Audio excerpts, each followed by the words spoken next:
Chapter 844.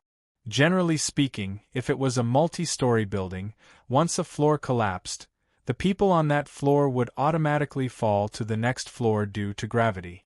However, Nazalik's underground tomb was a magical underground building transformed from the game into reality. Therefore, it couldn't be defined by common sense. As mentioned before, it wasn't just the 8th floor that didn't mean the other floors of Nazalik didn't exist anymore. It must be known that once the staff of Anziergen's inherent enchantment was activated, it would directly open the 10 underground floors of Nazalik. If only one floor was used, the other floors would be idle and wouldn't disappear or exist. When one floor was destroyed, there were two possibilities for the people in the inherent enchantment.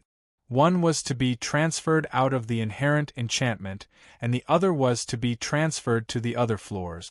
By the way, Wuming could control which floor they were transferred to. After the 8th floor collapsed, it completely turned into magic and dissipated. The 8th floor was equivalent to being empty. After all, the 8th floor needed time to repair itself after being destroyed. Of course, if Wuming transferred a large amount of magic, the self-repair time would be greatly reduced. Of course, the easiest way was to reactivate Nazalik's inherent enchantment after it was closed. After leaving the 8th floor, Wuming and 16 knights didn't return to No Name. Instead, they went to the other floors of Nazalik. 9th floor, a lounge in the royal suite. Wuming and 16 knights' figures automatically appeared. The two sat face to face on a sofa with a coffee table. Great. I haven't been this happy in a long time. 16 knights sat on the sofa and shouted happily. 16 knights had been bored in her original world for 16 years. Moreover, the bet between 16 knights and Wuming had been delayed for a long time. With the two added together, 16 knights' mood was very good at the moment. I'm finally done with you. You don't use your brain at all when you fight. As the person involved in the fight with 16 knights, Wuming felt it deeply. Aren't you the same? 16th knights laughed happily as she looked at Wuming. Indeed, Wuming had almost released the bestial nature engraved deep within him. After all, Wuming wasn't human. It couldn't be helped that he didn't dare. Fighting each other with fists without weapons was the best way to arouse blood. Fortunately, Wuming managed to control himself.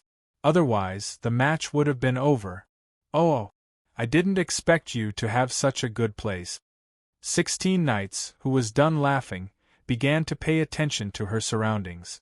Although Wuming didn't know why 16th knights had such knowledge, Wuming could tell that 16th knights was shocked by the excellence of the VIP suites on the 9th floor. After all, this was a place for players to escape from reality. Naturally, they would make it more comfortable. I kind of inherited it. This is all designed by the predecessors. Leaning on the sofa, Wuming snapped his fingers. 2 glasses of wine appeared in front of Wuming and 16th knights. This is a place to rest. Water and wine are provided for free. Wuming explained. Of course, there was only water and wine. After all, this was a game. There was no such thing as eating, so they could only drink some water and wine. If there's such a good place, you should have brought me here earlier, 16th knight said as she unceremoniously raised her wine glass. Then you and the 2 of them would have caused a ruckus here. Wuming also responded without holding back. The 2 of them, naturally referred to Jiu Asuka and Kasuga Hibiya, the 2 problem children. How could that be? You have to believe me. We are companions. 16th knights waved her hand jokingly. Speaking of which, I was tricked by you in the end. The last thing 16th knights was referring to was the fight just now. When the fight between the 2 broke on the 8th floor, there was only a bit of sand left in the hourglass. Then, 16th knights discovered that she was healed by something. What 16th knights didn't know was that Nazalik's teleportation never had any light. It was just a sudden disappearance. Therefore, the light that appeared when the 8th floor broke wasn't a sign of teleportation. It was the activation of the healing rune that Wuming designed in advance. That was the Loon rune that Wu Ming buried in the ground while fighting with 16th Knights. Wu Ming intentionally lured 16th Knights to not stay in the same place to fight. Moreover, 16th Knights, who was lured by Wu Ming, wouldn't go to the same place to fight. Only then would the healing runes in every inch of the 8th floor not be destroyed by 16th Knight. It was precisely because Wu Ming and 16th Knights didn't continue fighting in the same place that their fight affected the entire 8th floor. In the end, the healing rune was activated. The hourglass in the sky also ran out of sand and the time was up. Then, if I didn't guess wrong, the result should be a draw. 16th Knights said as a contract appeared in front of 16th Knight. Sure enough, there were 2 victors on the contract. Victors. Vilo Silenceward, 16 Knights in reverse. However, there was no such thing as a draw in the gift competition, so the 2 of them were also losers. Losers. Vilo Silenceward, 16 Knights in reverse. In this way, both sides could order the other side once. What a pity! I originally wanted to heal myself in the end. I didn't expect to include you in the healing range. Wu Ming drank a mouthful of wine without blushing. I almost believed you. 16th Knights smiled casually and drank the wine in one gulp. The victory condition on the contract was like this. Victory condition. After the time is up, the damage taken will be less. Wu Ming had implanted healing runes in the shattered ground of the 8th floor. When these healing runes were activated, the effect was to completely heal the 2 of them. In this way, after the time was up, the 2 of them would be the ones who didn't receive any damage. Hey, this is completely the same as when I competed with Black Rabbit. 16th Knights was quite depressed. A competition was to determine the winner and loser. Why would it be a draw every day? But this time, 16th Knights was quite happy, so 16th Knights didn't want to pursue Wu Ming. Here, this is Black Rabbit's command authority. 16th Knights took out a piece of parchment from the gift card and threw it to Wu Ming.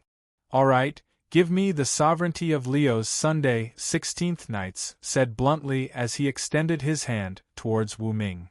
You guessed it. Wu Ming took out a ball of light and threw it to 16th Knight.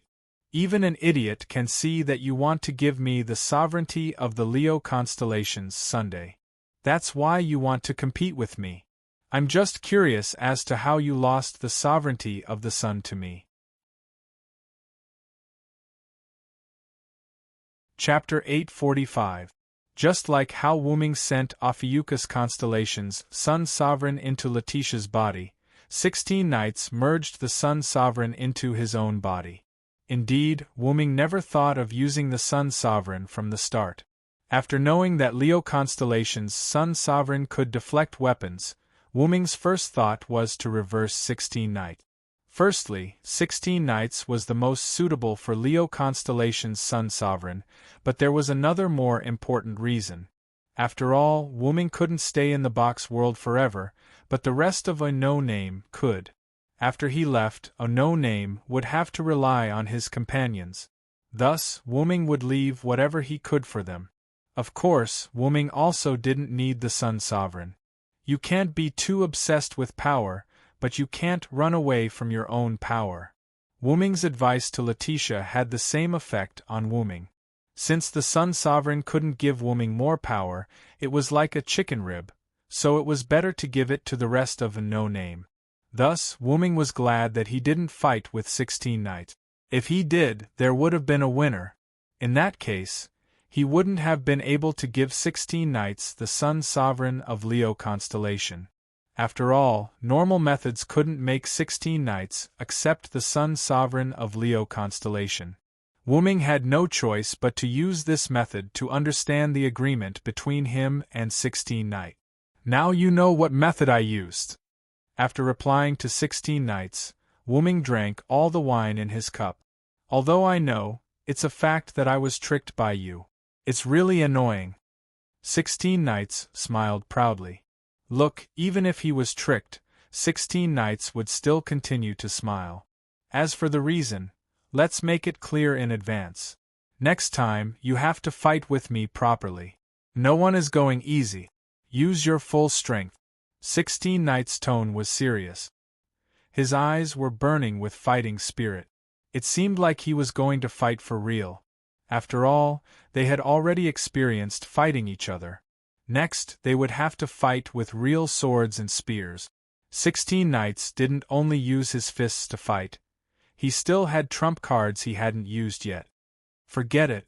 If we really fought like that, Black Rabbit would cry herself dry. Wu-Ming shook his head. One had to know that a real fight was no joke. Wu-Ming and 16 Knights were both strong in the box. If they fought, they would be injured would be light, but they would definitely be heavily injured. Their lives might even be in danger. Although 16 Knights was indeed looking for excitement, the two of them were not mortal enemies. There was no need to fight to the death, right? Previously in the conference room, Black Rabbit was about to cry when he found out that Wu-Ming and 16 Knights were going to fight. If it really came to a real fight like 16 Knights said, Black Rabbit might really cry. Forget it then. We'll talk about it later. 16th Knights, who seemed to have thought of something, also chose to give up. It's about time. We should go out. Wu-Ming realized that the two had been away from No Name for a long time. It was time to go back. Hey, you should have other spaces. Why don't you take me for a walk? 16 Knights said as her eyes lit up. Wu-Ming showed a helpless expression, because Wu-Ming knew that this was the light of a problem child. No Name's headquarters. Wu-Ming and 16 Knights left the corridor. The two of them seemed to have removed their invisibility and appeared out of thin air. In the end, Wu-Ming didn't take 16 Knights for a walk. After all, if the other two problem children found out about this, they would either have a falling out or pester Wu-Ming all the time. It's really unfair. Since 16 Knights also visited your private space, we have to do the same. At that time, the two of them would probably say something like that. If that's the case, why not refuse from the beginning? That's what Wu-Ming thought. However, 16 Knights began to fuss over this. You're really boring. You were so bold when you were fighting. 16 Knights' expression was as if she encountered something boring. To put it simply, she was quite bored. Didn't I say that Nazalik's enchantment is just a big tomb? There's really nothing to see. Wu-Ming sighed helplessly and tried to persuade her again. As if there was no other way, Wu-Ming used his trump card. If you're really not happy, I can find White Yiksha to fight with you. I don't want to fight White Yiksha now. I still have self-awareness. Although 16 Knights said so, the smile on her face told Wu-Ming that 16 Knights was not afraid of fighting White Yiksha. Wu-Ming didn't care much about it. After thinking for a while, he said to 16 Knights, "Our flag has returned anyway. Presumably, there will be a lot of gift competitions that you need to participate in. As an organization, the most important thing for a community was its name and flag. The community's name and flag could be used for publicity to make the community more famous and drive the development of the community. In the past, because the flag and name of No Name had been taken away, they could only use the slogan "Down with the Demon King" to promote themselves. Now that the flag had been recovered, they had to vigorously promote themselves. And the best way to advertise was to win a large number of gift contests. After all, the gift contest was the main theme of the Suitland world. Only by winning the gift contest and showing their strength would the people of the Suitland remember them and be valued by other communities. Only then could they develop themselves. Even if No Name still didn't have a name, as long as the logo on the No Name flag was shown. Of course, it didn't mean that the slogan "Down with the Demon King" that No Name previously advertised was invalid. It was just a two-pronged approach. That's true. We have to get busy. When it came to the gift competition, 16 Knights would become excited. But then, 16 Knights looked at Wu-Ming again. You just said you, right? Then what are you going to do? Don't tell me you're going to leave again? 16 Knights had a smile on his face, but his eyes revealed a trace of seriousness. As a smart person, when 16 Nights first saw Wu-Ming leave, he deduced that Wu-Ming had something he couldn't let go of in the outside world. Wu-Ming wasn't like the three of them. When he was first invited to the boxings, he was already prepared to give up everything in the outside world. Although Wu-Ming said that he came to the boxings because of a letter, after Wu-Ming left the boxings, 16 Nights asked Black Rabbit how many letters were sent. The result was naturally 3 letters. In other words, if Wu-Ming didn't lie, the one who used the letter to invite him definitely wasn't Black Rabbit. Of course, it couldn't be said that Wu-Ming was lying to them. After all, Wu-Ming said from the beginning that he came to the boxings to find his body. But this also meant that after finding his body, even if he didn't leave no name, he wouldn't stay in the boxings for a long time. For now, I won't leave for the time being. Wu-Ming shook his head. No matter what, Wu-Ming came this time to find his original body. No matter what, he had to find his original body first.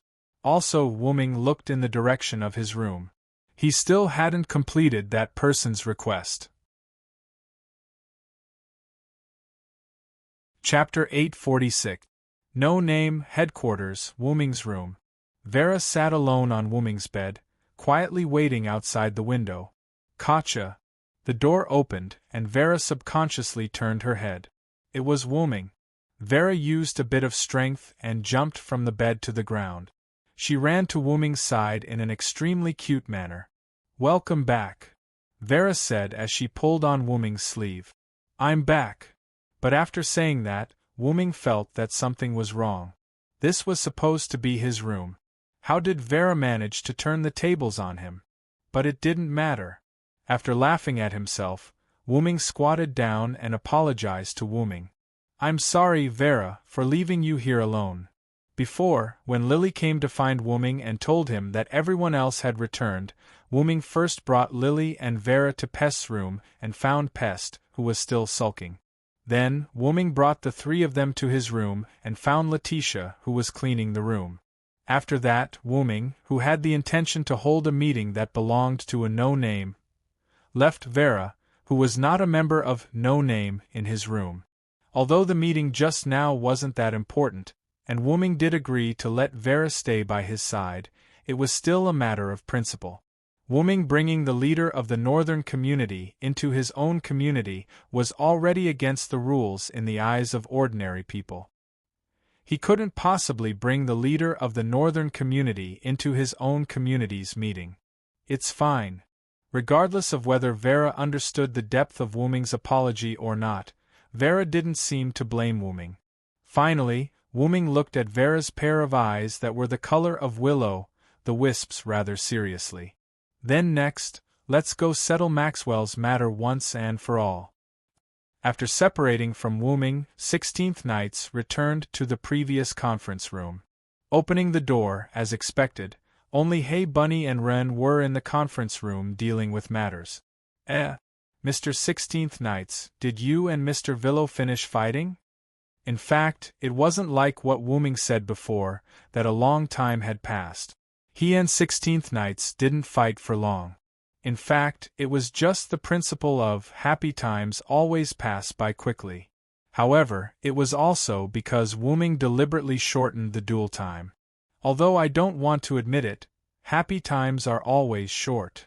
Shrugging with a smile, 16th Night walked to her seat at the conference table and sat down. "In short, I'm here also came to help."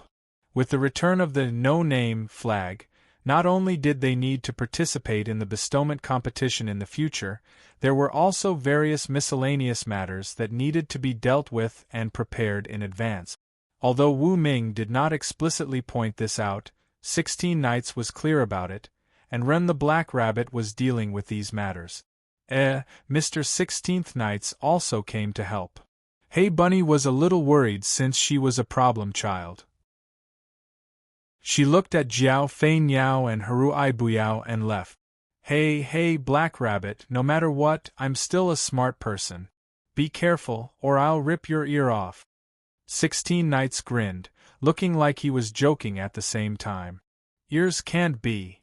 Hey Bunny panicked and covered her ears. "That 16th Nights, come and help." Ren smiled awkwardly and wiped a drop of cold sweat from his forehead. You don't have to take 16th Knight's word seriously, but if you don't take it seriously, then 16th Knights will take it seriously. And there was one more thing to know.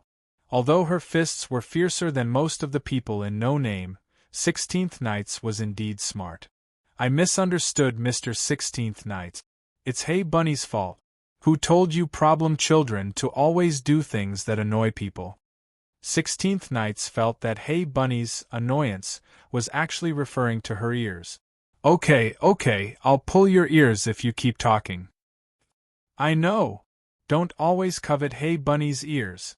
Speaking of which, Ren opened his mouth again. Where did Mr. Villo go? 16th Knights picked up a document on the table and answered without looking up. He went to find his body. Leaving this sentence that confused Hey Bunny and Ren, 16th Knights began to work. North District, 54-545, Outer Realm Gate Square. It was already night time, because the Devil King's attack had already retreated, but after all, the Devil King's attack had just ended, so there were still not many people using the Realm Gate. There were only some community members who came to help Salamandra deal with the aftermath. Among them, there was no lack of community members who belonged to the same class as Salamandra, which was ironic. Black and purple ripples appeared in a corner of the Realm Gate Square. Wuming and Vera walked out of the teleportation gate. After all, they had been here once, so Wuming's teleportation gate could be used. Let's go, Vera, let's walk around the city. Hearing Wuming's words, Vera could not help but tighten her grip on Wuming's sleeves, as if she was afraid of being left behind. Don't worry, Vera, as long as that Maxwell guy appears, I will definitely take care of him this time. Vera hesitated, but in the end, she nodded silently. Before coming to the North District, Wuming told Vera to be bait to lure Maxwell out, but Vera was 100% unwilling. As a last resort, Wuming could only persuade her and repeatedly promise her, as well as entice her by buying snacks. Finally, Vera reluctantly agreed. But there was nothing he could do about it. According to the information he gathered, Maxwell was only interested in Vera, so he could only use Vera as bait. Although it was bait, Wuming was not prepared to let the fish eat the bait. But why did Wuming choose the 54545 Outer Realm as the location of the operation? Firstly, it was because there was a familiar local snake, Salamandra, so it was easier to get things done. Secondly, Wuming was still very worried about the seal of absolute evil. If the enemy's plan was really to release absolute evil, Wuming did not think that the other party would give up. Even if there was no key item to lift the seal, Wuming did not think that the other party would give up so easily. One must know that the box court was a world full of miracles. Maxwell alone, the 4-digit Demon King, had a resurrection ability that Wuming could not understand. He had not found the original body yet, so he was very suspicious of whether the person behind Maxwell and the others had more strange, unknown methods. Of course, if Wuming overestimated the other party, then it was nothing. He could just treat it as taking Vera shopping. In short, it was always right to be cautious. Immediately, Wuming brought Vera to stroll around the city. How did the two of them enter the city? Wuming's teleportation door was super useful. Wuming was very interested in the city. After all, the last time he came, Wuming did not have a good look around. Chapter 847.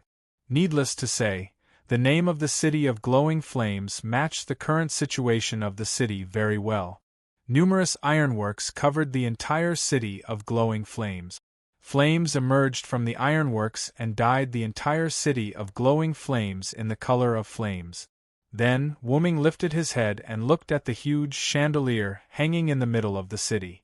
The environment in the North District is extremely harsh. It's said that the city of glowing flames actually relies on this huge chandelier to maintain its heat, Wuming explained to Vera. However, as someone from the North District, Vera actually didn't need Wuming's introduction. Even so, Vera didn't interrupt him. However, Wu-ming quickly realized this. I almost forgot that you're from the North District. Wu-ming laughed awkwardly. At that moment, Wu-ming stopped explaining to Vera. After all, this was completely showing off in front of Master Guan. The two of them walked like this, taking a stroll and enjoying the scenery around them. The warm colors brought about by the ironworks and the huge chandelier made Wu-ming unable to feel the slightest bit of coldness. Moreover, coupled with the desolate but simple North District land, the visual effect was pretty good to Wu-ming. Wu-ming, who was used to the warm spring scenery of the East District, felt that the scenery in front of him had a different flavor. However, apart from these, there were other sceneries, such as the restored buildings and the buildings that were being restored.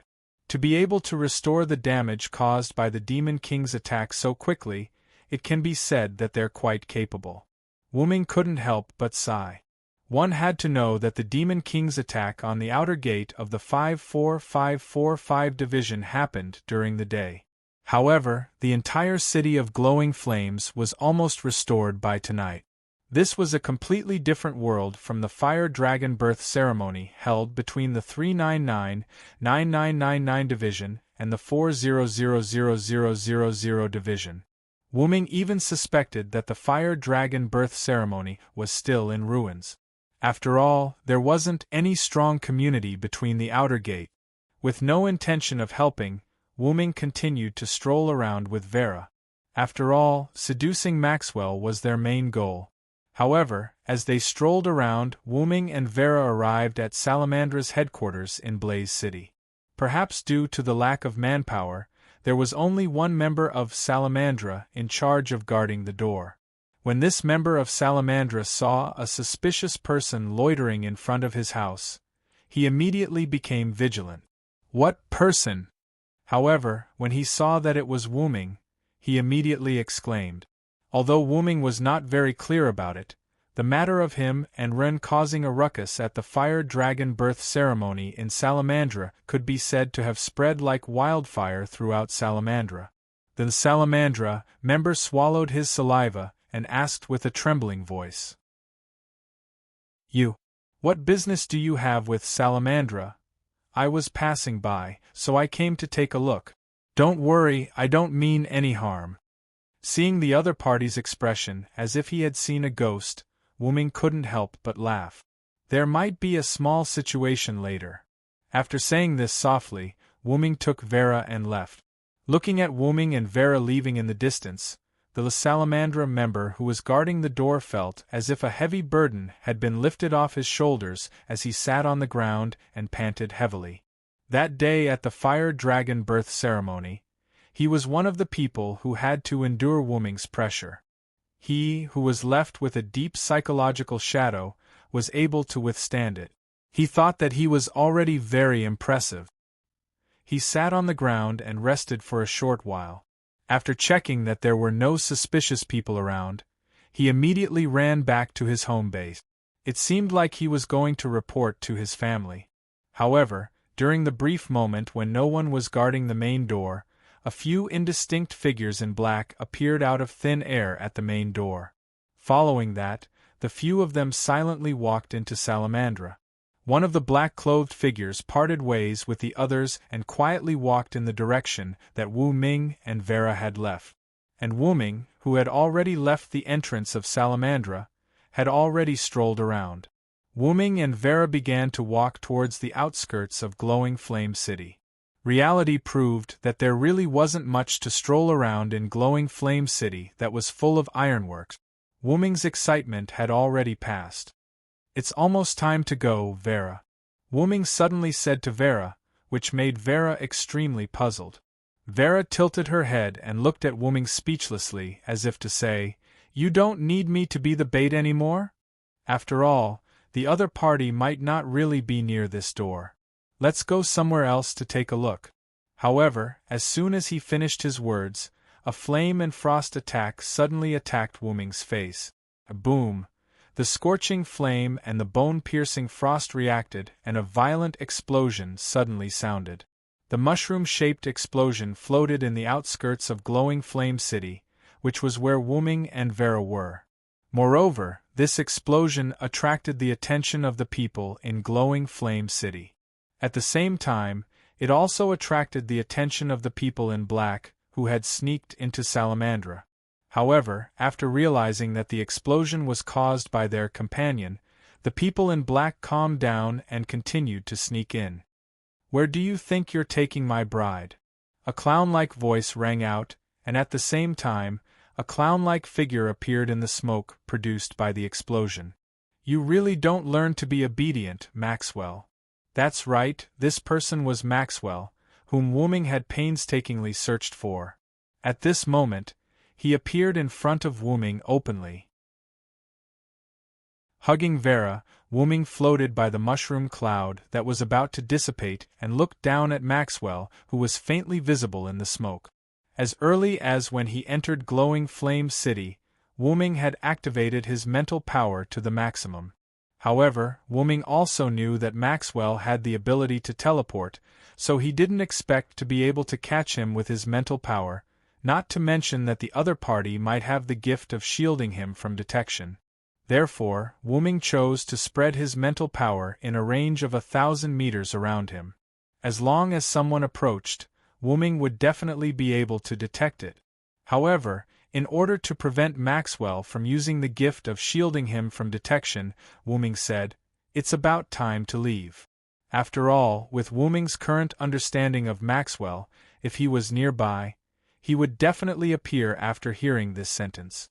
As expected, Maxwell launched an attack on Wooming. Moreover, Maxwell seemed to have used the gift of shielding him from detection. Before he launched the attack, Wooming didn't notice Maxwell's trace at all. However, with Maxwell's harmless attack and Wooming's extremely fast reaction speed, Maxwell's attack didn't have any effect at all. Of course, if it was just a greeting, Maxwell did a great job. "Ah. Let go. My bride." Maxwell covered half of his face with one hand as if his mental state wasn't normal. Regarding this, Wooming frowned slightly and seemed to be somewhat dissatisfied. He still wanted to try to get some information about his main body from Maxwell, but Maxwell's mental state was already somewhat abnormal.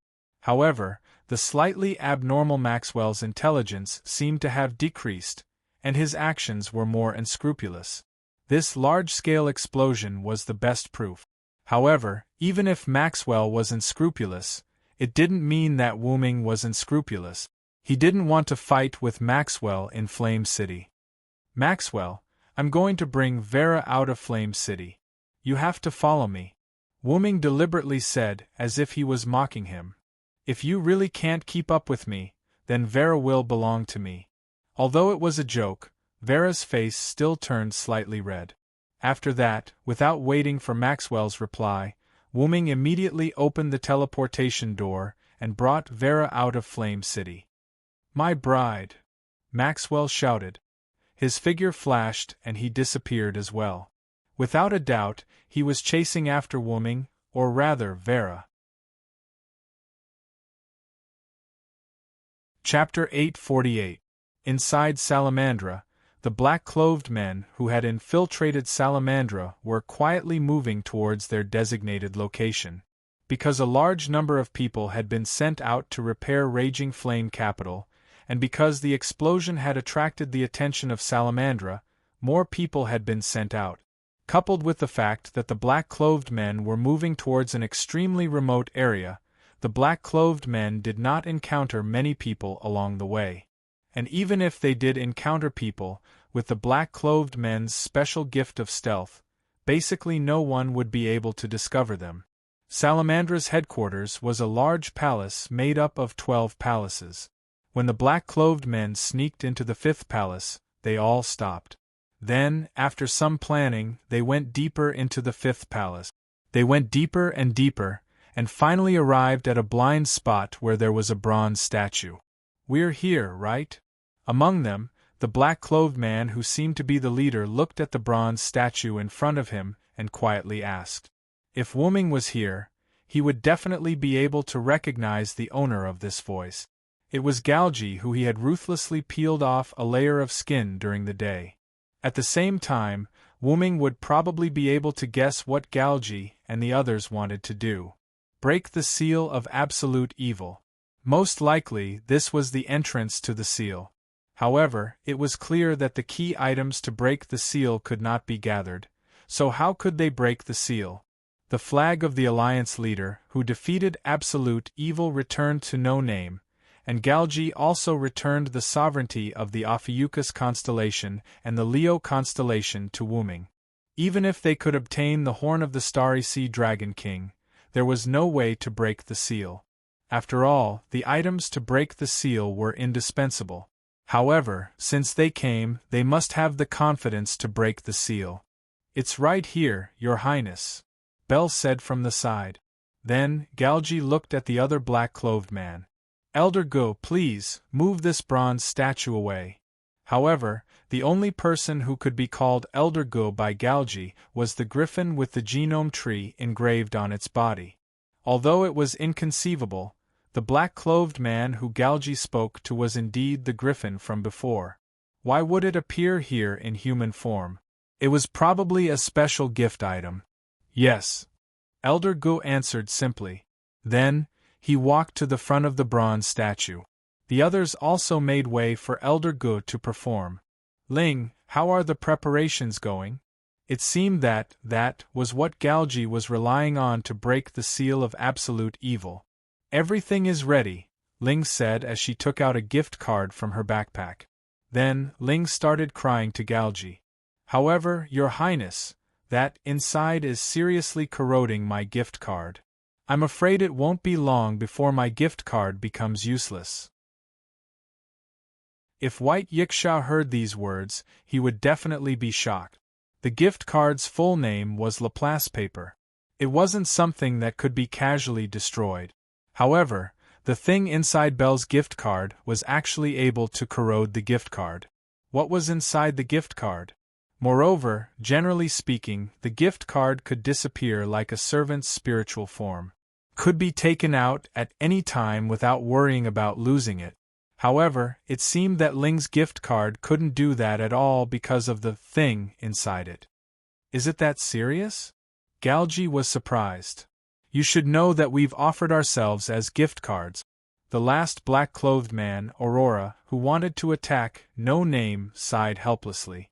For the sake of that, basically everyone except His Highness had taken out their gift cards and used them as containers to move that. First, they put that into a gift card, then used another gift card to store that.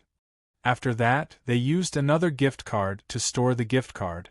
Simply put, it was a nesting doll. However, even so, the speed at which that eroded the gift card was beyond everyone's imagination. Naturally, the changes in the gift card could be perceived by its owner. Along the way, Maxwell's gift card was broken, followed by Aurora and Elder G's gift card. In the end, only Ling's gift card could barely be used. His Highness' gift card collected the things in other gift cards. After all, the gift card was very rare. Even Galgi and the others used it to store their personal belongings. After contributing their gift cards, their belongings naturally had to be handed over to Galgi to help store. But this also means that does indeed have an ability beyond our imagination. Galgi was not worried but happy. Although that was the case, Ling's gift card was indeed reaching its limit. In the end, if only that bastard Maxwell could give us Pandora's box. Ling complained. Pandora's box was highly resistant to that. Or, it could be said that as a box that contained all calamities, Pandora's box had the ability to contain all calamities. It could be said that there was no calamity item that Pandora's box couldn't contain. After all, that was the very thing that Pandora's box transported to the lower levels. Although that's the case, Pandora's box is already full of holes. If it continues to be used, I'm afraid it will be destroyed. Galgi had seen what Pandora's box looked like after that was taken out. He didn't dare to imagine that could corrode Pandora's box to such an extent. And Pandora's box still needs to be used to recover that. It can't be completely corroded. After all, this was an item that the higher-ups lent to them and had to be returned to them in the end. Moreover, Maxwell had contributed his own gift card, so no one gossip. It's clearly something that won't be used for long. It's obvious that the higher-ups are deliberately causing trouble for us, Ling complained rather angrily. The reason for causing trouble was naturally obvious. After all, they lost the item that the higher-ups gave them to unlock absolute evil. It's all that bastard's fault. If he didn't steal our item, we wouldn't have to work so hard. Ling was furious when she thought of that person. Of course, she was talking about Wu Ming. He captured her and Aurora to blackmail Galji into exchanging the item that belonged to No Name. In the end, he took away everything that they needed for their next plan. He was simply a robber. It was precisely because of this that they had no choice but to use that to unlock the seal of absolute evil. Since it's already like this, let's not talk about him anymore. Galji naturally didn't have a good impression of Wu Ming, but what Ling didn't know was that what Wu Ming said to Galji before she fainted still had some effect on Galji. And since we're already here, we can just release that later. Elder Gu advised in a calm voice. This was the only consolation that everyone had. Get ready, I'm going to push it away. As Elder Gu spoke, he exerted force with one hand. The bronze statue that Elder Gu was holding with both hands was pushed away without any movement, or it was lifted and moved away. As a griffin, even if Elder Gu used a special gift to temporarily transform into a human form, he was still a griffin. Naturally, he was extremely powerful. After the bronze statue was pushed away, what was revealed was a spiral staircase that led underground. Elder Gu, I'll have to trouble you and Aurora to bring up the rear. Ling, let's go in. Yes, Your Highness. Elder Gu and Aurora nodded in agreement. Then, Galji and Ling stepped into the spiral staircase. Aurora and Elder Gu seemed to have a tacit understanding. Aurora quietly retreated into the darkness to investigate the surrounding situation, while Elder Gu gently placed the bronze statue back to its original position. Then, Elder Gu also disappeared into the darkness as if no one had ever been here. Chapter 849. Outside of the capital of Blazing Flames, Wu Ming carried Vera out of the portal and flew in a random direction. One had to know that most of the land in the North District was barren land, and so was the outer sect of the 54545 division. Therefore, there was no need to deliberately find a barren land to fight Maxwell, because places that were not cities were basically barren. My bride. Let go of my bride. The voice was heard before the person could be seen. There were some ripples in the space. In the midst of the distortion, Maxwell appeared at the place where Wu Ming had appeared before. Looking at Wu Ming's departing figure, Maxwell's figure flashed, and along with the distortion of space, Maxwell disappeared again. On Wu Ming's side, seeing that it was about time, he stopped. This place was far enough from the capital of Blazing Flames, and the surrounding land was barren. After landing on the ground, Wu Ming let go of Vera, who was blushing in his arms. Vera, can you leave for a while? Wu Ming said gently to Vera. Vera tilted her head in confusion at first, then nodded silently. She turned around and waved her hand, opening a door, the realm door. Villo, be careful. After showing concern for Wu Ming, Vera jumped into the realm door with a blushing face and left this place. This period of time together has been an unexpected gain. Wu Ming smiled and shrugged. Yes, that's right, Wu Ming was referring to pure friendship. However, without waiting for Wu Ming to think more, the space not far from Wu Ming distorted, and Maxwell appeared in front of Wu Ming. Maxwell, who appeared in front of Wu Ming, did not attack, but looked around for Vera's figure. In the end, Maxwell looked at Wu Ming with an extremely gloomy expression. Where's my bride? Wu Ming smiled slightly. Of course, she was sent to my bridal chamber. This sentence was like a fuse, causing Maxwell's eyes to suddenly bulge out, and his mental state became even more abnormal. This moment, it was as if the pain that Maxwell had suffered from Wuming's attack had manifested. Maxwell howled at the top of his lungs. Kill you! Kill you! Kill you! Kill you! Kill you! Kill you! Kill you! The ice and fire instantly arrived in front of Wuming. They were like hunting dogs, frantically biting at Wuming. However, haven't you learned your lesson? Maxwell, didn't I tell you? Wuming raised a hand as he spoke. In an instant, a large amount of mana surged and burst out from Wuming's palm, blasting the man-eating hound into pieces. This kind of attack is completely useless? In the face of Maxwell's attack, Wuming only needed to compress his own mana and release it to break it. Yes, it was a simple release of magic power. I have to say, as a 4-digit demon king, you're really degrading yourself. Other than the fact that his immortality was more than 4 digits, Wuming really could not see how Maxwell qualified as a 4-digit demon king. However, Maxwell also realized that Wuming was looking down on him.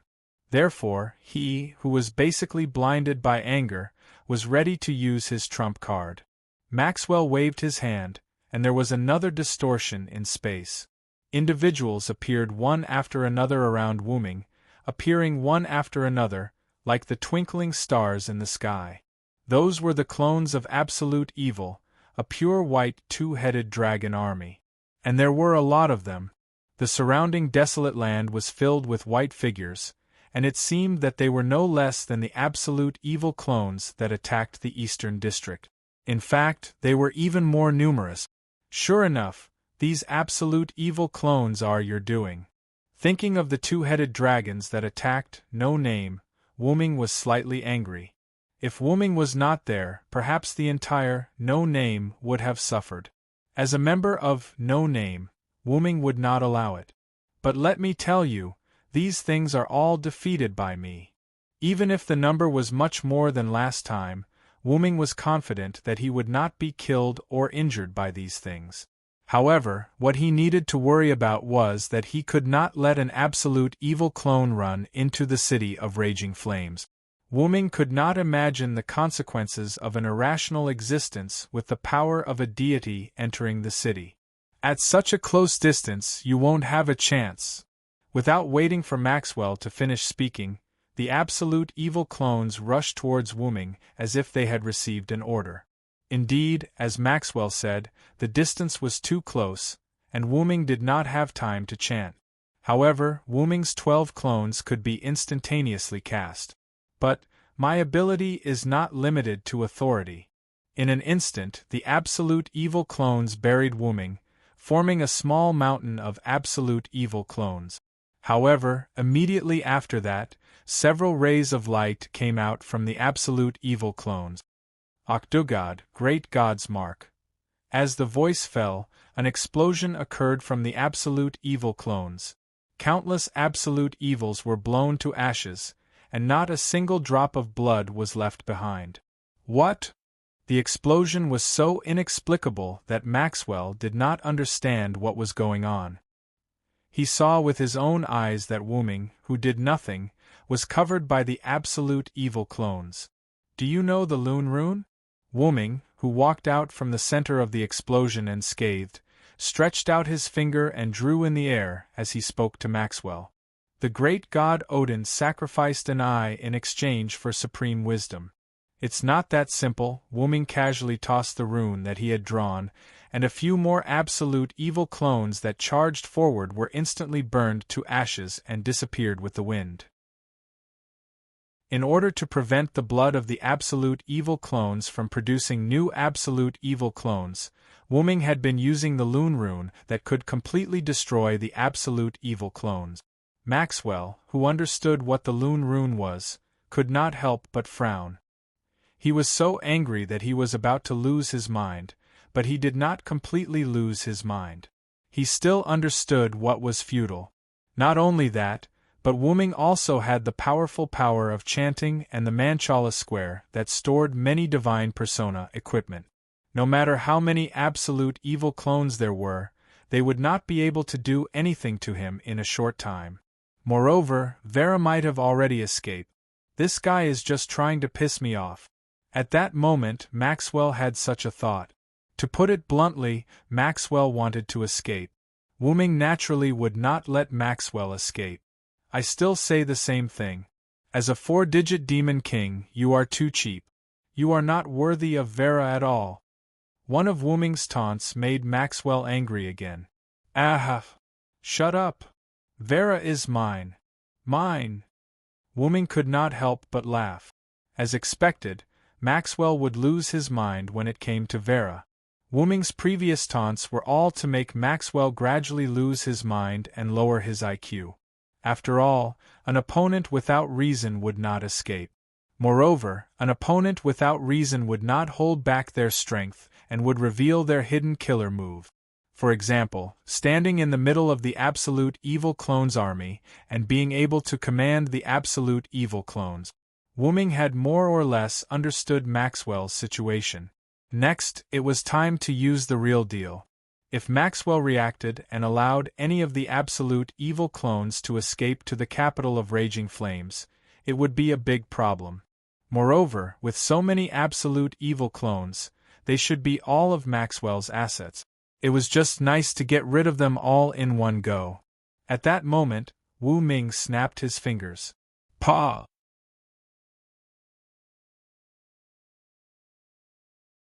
Chapter 850. Along with the almost inaudible vibrations, the entire space seemed to have changed. Maxwell felt a chill run down his spine, as if he had encountered an unprecedented crisis. What did you do? Unlike the previous angry roars, this time Maxwell questioned Wu Ming with a slightly frightened tone. Of course I'm playing the game of blessings. Wu Ming lowered his raised hand and answered in a rather pleased tone. Immediately after, Wu Ming's devilish smile was reflected in Maxwell's eyes, causing the temperature on Maxwell's back to drop by quite a bit. Do you have the authority of the organizer? It was understandable that Maxwell was shocked. Not everyone could obtain the authority of the organizer, not to mention Wu Ming, who had just joined the box court not long ago. Although Maxwell was a 4-digit demon king, he didn't have the authority of the organizer. There was no other reason.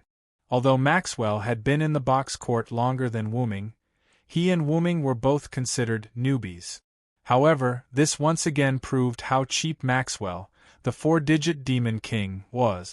Wu Ming was different from Maxwell. As the root dragon, the box court naturally wouldn't be stingy with granting Wu Ming the authority of the organizer. This was an intangible benefit. It seems like you don't know that I have the authority of the organizer. But soon after, Wu Ming felt relieved. Ever since he used the authority of the organizer on Wu Ming, he didn't use it again. After all, Wu Ming didn't need the authority of the organizer. Over time, the authority of the organizer was basically forgotten by Wu Ming. While Wu Ming was still thinking about how to deal with Maxwell, he slowly thought of using the authority of the organizer to deal with Maxwell. In the box court world, the box court system was absolute. Even the humans in the final trial had to abide by the rules of the box court. If he had to find someone who wasn't restricted by the box court, it would definitely be Wu Ming. Of course, he had to be in his true body. Thank you for sending me these bodies of absolute evil. Judging from the number, this should be all of them. Not only will I be able to eliminate them all in one go, but I can also bury them with you. This is killing 2 birds with 1 stone. Smack! Wu Ming raised his hand and snapped his fingers again. A white contract document floated down from the sky and landed in front of Maxwell. Maxwell subconsciously caught it and began to read it. Gift game name. Challenge game contestant. Maxwell contestants winning condition. Defeat the organizer at the designated venue. Host's victory condition. The contestant cannot defeat the host within the specified time limit. Participant penalty for failure. Death oath. Respecting the above content based on the glory, flag, and authority of the organizer, this game of blessings will be held. Seal of Originate God. This was an extremely simple bestowment competition. All one needed to do was defeat the organizer. It was as simple and crude as those demon kings who abused the organizer's authority to attack ordinary citizens. But today, the victim was a demon king with a 4-digit number. Rip, angrily tearing the contract to shreds, Maxwell went completely mad. Ah! Hearing this heart-wrenching cry, people who didn't know would think that Maxwell had suffered a great grievance. What is it? Lord Demon King, you don't even have the courage to participate in the bestowment competition? As long as you defeat me, you can win. Wu-Ming continued to mock Maxwell in a mocking tone, even though he was forced to participate in the gift match. However, defeating Wu-Ming was extremely difficult. The Manchala phalanx that contained thousands of divine weapons, the divine blade of salvation, the evolved divine power obtained from killing a god, the rune script that the god Odin sacrificed one of his eyes, the martial arts that originated from the Shadow Queen Skaha, the game system magic that came from an unknown world, and the spiritual base that reached the peak of the servant. In terms of weapons, Maxwell was not as good as Wu-Ming. In terms of magic, Maxwell was not as good as Wu-Ming. In terms of close combat, Maxwell was not as good as Wu-Ming. In terms of home field advantage, Maxwell was not as good as Wu-Ming. Maxwell's bestowment could not cause any damage to Wu-Ming. The only cheat-like immortality and miraculous space jump also lost its effect after Maxwell was pulled into the game of blessings by Wu-Ming. Although Maxwell didn't have a comprehensive understanding of Silent Wonder, he knew one thing. In a head-on battle, he absolutely couldn't win against Silent Wonder. In short, Maxwell could only die now. You want me to die? It's not that easy. Maxwell suddenly raised his head. His eyes were slightly protruding and bloodshot. Maxwell waved his hand, and the army of absolute evil avatars ran toward the direction of Blazing Flame City. You're right. Someone needs to be buried with me. People who were close to death tended to become more clear-headed. It seemed that Maxwell was like that. He actually thought of letting the army of absolute evil avatars attack Blazing Flame City. If so many absolute evil avatars attacked Blazing Flame City, Wu-Ming was sure that Blazing Flame City would be destroyed. This was what Wu-Ming was worried about before. But, do you think I didn't think of this, Maxwell? Wu-Ming crossed his arms and smiled. Other than that, he did nothing else. When the absolute evil avatars rushed to a certain place, it was as if there was an invisible wall blocking their way. The absolute evil avatars collectively stopped. Bam bam bam bam bam. However, there were still many two-headed dragons who crashed into the wall and let out miserable shrieks. Roar, roar, roar! Along with the collision of the two-headed dragons, the entire space changed. Like raindrops falling into the water, the entire space of the barren land where Wu-Ming, Maxwell, and the two-headed dragon army were changed completely amidst the ripples. This wasn't the barren land outside Blazing Flame City. This was clearly an endless ice field filled with icicles. The invisible wall that blocked the absolute evil avatars was a layer of ice that was more than 10 meters thick. Phew, a gust of cold wind blew and Maxwell couldn't help but shrink his body. Now, he understood why he felt a chill down his spine. It wasn't because he was overly afraid. Instead, it was because the environment around him had been changed. The contract clearly states that you have to defeat the organizer at the stipulated venue. You've already arrived at the so-called stipulated venue, Wu-Ming said, and a contract appeared before him. The previous contract had been torn apart by Maxwell, but that didn't affect the contents of the contract at all. Then, Wu-Ming tossed the contract aside and picked up the staff of Anziergen that had appeared beside him out of nowhere. Everything just now was an illusion created by the Loon Rune. You've already arrived at this tomb long before I issued the contract.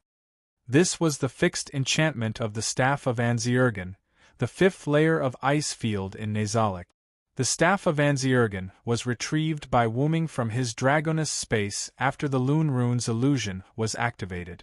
The Lune rune was inscribed on the ground by Wuming's mental strength, which was why Maxwell didn't see it. All right, Maxwell. Are you ready to meet your death?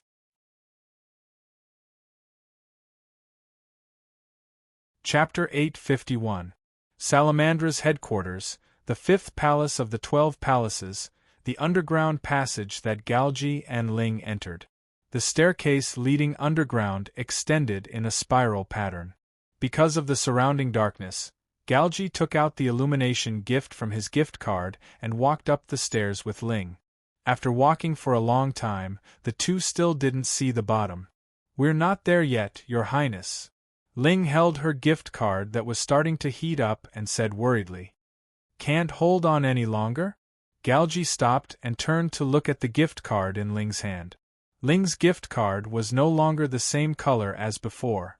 The entire card was red and there was a faint trace of heat. "If you can't hold on any longer, then use my gift card to replace it." Although Galji's gift card contained other people's items, if he really couldn't hold on any longer, he had to use it when necessary. After all, he couldn't let that come out here. Regardless of the losses, if that really came out, he and Ling would be in great danger. "It's okay, Your Highness. My gift card can still hold on for a while. Let's go quickly." Ling wiped the sweat from her forehead and smiled to show that she was fine. At that moment, Galji didn't say anything more. Right now, they had to reach the bottom quickly. After walking for a while, Galji and Ling finally saw the bottom. It was an underground space. On one of the walls in the underground space, the words "Between the Stars" were engraved. Not only that, but there were also 5 sealed doors and a piece of parchment on the wall engraved with the word. As mentioned before, even humans in the final trial had to follow the rules of the box court. After absolute evil was sealed, it naturally left behind a contract document.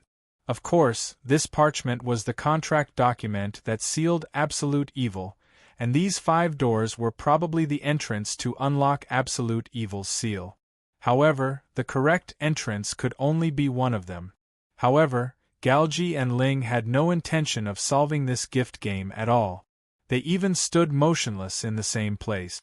If we had the item to unlock the seal, I'm afraid we would have to unravel the mystery of this game to unlock the seal. Galji couldn't help but sigh. However, with Belle around, the mystery of the game of blessings will naturally be solved easily. Belle, who was standing behind Galji, smiled proudly. It seemed that the young girl had unparalleled confidence in her wisdom. But shortly after, her expression changed. Your Highness, my gift card can't hold on much longer." Ling's expression changed as she said to Galji with a sad face. Galji looked at Belle's gift card. The gift card, which was originally red from the heat, had now turned black. It was an ominous shade of black. "Ling, place your gift card in front of the 5 doors. Be quick," Galji ordered. Belle's gift card and the others' gift cards were all broken, so it wasn't wise to release that one here. Now, he could only throw caution to the wind and place Belle's gift card together with the thing inside it. When the thing corrodes Belle's gift card, it will automatically come out. "Quick, Ling, put it down and we'll leave as soon as possible." If they stayed any longer, they would probably be buried with the seal of absolute evil. Yes. Ling immediately used her gift of distance control, and the gift card in her hand appeared in front of the 5 doors. "Let's go." After Galji finished speaking, Ling immediately came to Galji's side and grabbed his arm. Ling's gift was activated again, and the two instantly disappeared on the spot and returned to the first step of the spiral staircase. The reason why they didn't use the gift card to go to the bottom was that Ling didn't know how deep the spiral staircase was and couldn't accurately control the distance. Now that they had walked through it once, Ling had an idea of the distance from the bottom to the top. Hence, Ling brought Galji to the first step. Dong dong. Galji immediately knocked on the bronze statue blocking the entrance. This was his and Elder Ji's secret signal. A few seconds later, the bronze statue was moved away and Galji and Ling immediately came out.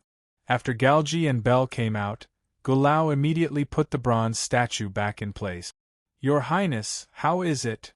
Aurora, who came with Elder Gu, immediately asked. "It's ready.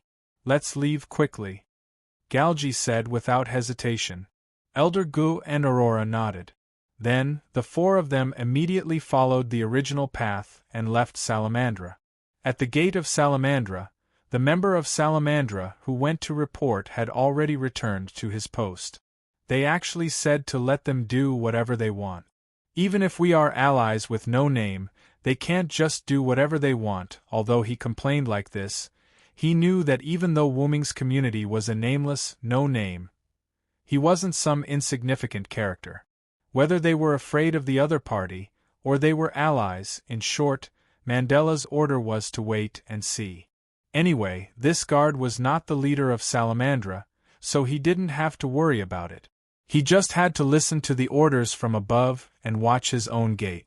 But right after that, he heard soft footsteps coming from behind him. He immediately turned around, but what greeted him was a fist that was not the size of a normal person. Who, before he could shout, he was immediately knocked out by the fist. The one who knocked him out was naturally Elder Gu in his human form. "It's time to go, Elder Gu," Galgi said behind Elder G's back. There was no telling when that would come out, so it was better to leave quickly. Elder Gu naturally understood this point, so he didn't kill him. He only knocked out the member of Salamandra who was guarding the door. The soft footsteps were caused by them walking too quickly.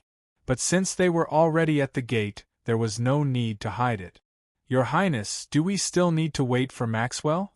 Aurora suddenly asked. "In my opinion, that guy probably ran away a long time ago. How could he beat that bastard?" Ling pouted. They naturally knew that Maxwell went to find Wuming. With Maxwell leading Wuming, they were happy to see this, so they let Maxwell do whatever he wanted. And Ling and the others, who had seen how powerful Wuming was, naturally knew that Maxwell could not beat Wuming. That was why Ling said that Maxwell ran away a long time ago. As for being killed or captured by Wuming, it was not realistic. After all, Maxwell's immortality and escapability were top-notch. "That's true, Your Highness. We should hurry and retreat," Elder Gu also advised.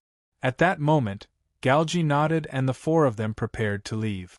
"But I really didn't expect you to have such high expectations for Maxwell."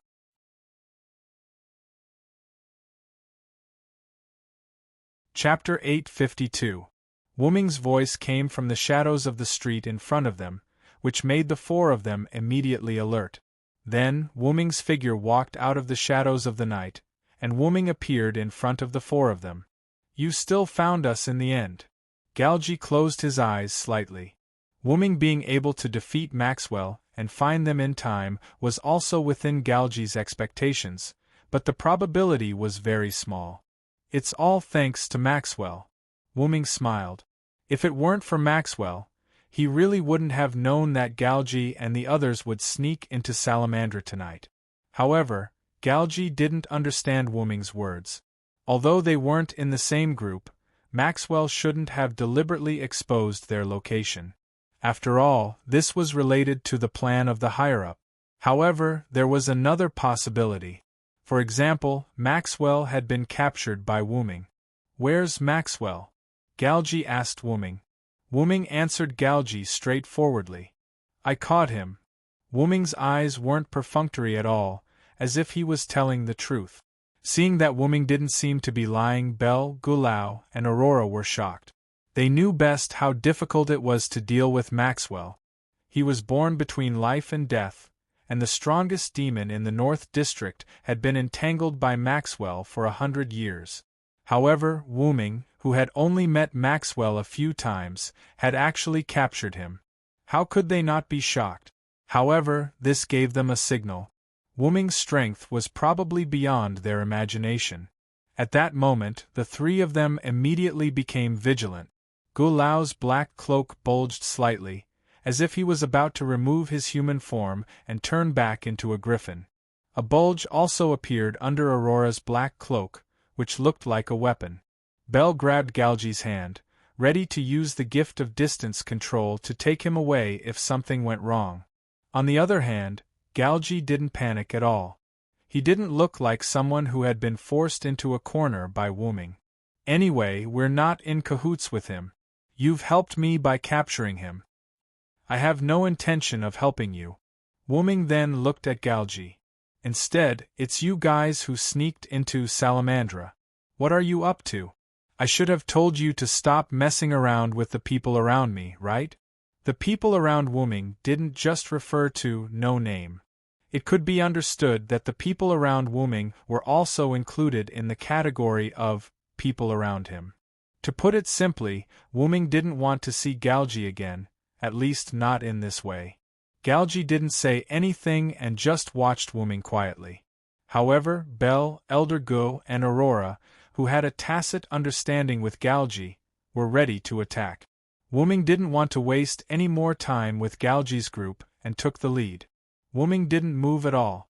Instead, he relied on his mental strength to transport a large amount of Lune runes from the ground to Galji's group. There's something below. Aurora, who was a mage, was the first to discover the Lune runes underground. She yelled and immediately flew up with magic. At this moment, the explosive Lune runes underground were activated. Boom! Smoke and dust filled the entrance of Salamandra, concealing Galji's group of 4. However, this didn't affect Wu Ming, who possessed mental strength, at all. He easily saw Elder Gu, who had transformed into a griffin, charging toward him. Suddenly, rows of translucent squares appeared behind Wu Ming. Mjolnir, Mjolnir! Wu Ming yelled, and a short-handled hammer emerged from one of the squares. Wu Ming grasped it in his hand. Then, Wu Ming swung the short hammer heavily at Glea, who had transformed into a griffin and was charging over. In an instant, lightning erupted from the hammer like a wave, and countless thunderbolts engulfed Glea and drowned him. Glea hurriedly retreated from the range of the thunderbolt. However, his body was full of scorch marks and traces of thunderbolts that hadn't dissipated. Ugh! This caused Glea to whimper in pain, because the lightning was still taking effect in Glea's body. Clang, clang! Along with the sound of a harp, the thunderbolts in Glea's body gradually disappeared. Wu Ming turned to the source of the sound. It turned out that it was the harp that Aurora had retrieved from under the black cloak and played. Needless to say, the harp must be a special gift to be able to eliminate the thunderbolts of Thor's hammer. Mjolnir, also known as Thor's hammer, was a weapon used by Thor, the thunder god of Northern European mythology. It was said to be made of rare metals from Northern Europe and the wood of the world tree. It could be said to be the strongest weapon in Northern European mythology. The fact that Glea could withstand the thunderbolts of Thor's hammer was enough to prove that he wasn't weak. So, can you still withstand the next attack? Wu Ming yelled and threw Mjolnir back into the square behind him. Shortly after, one of the squares in the Manchala square behind Wu Ming moved again. A spear, or rather, a throwing spear, fell into Wu Ming's palm. Gungnir! Wu Ming aimed the spear at Glea and threw it. What's that name? Galji instantly guessed what the spear that Wu Ming threw was. That's right, the legendary weapon held by the Norse god Odin.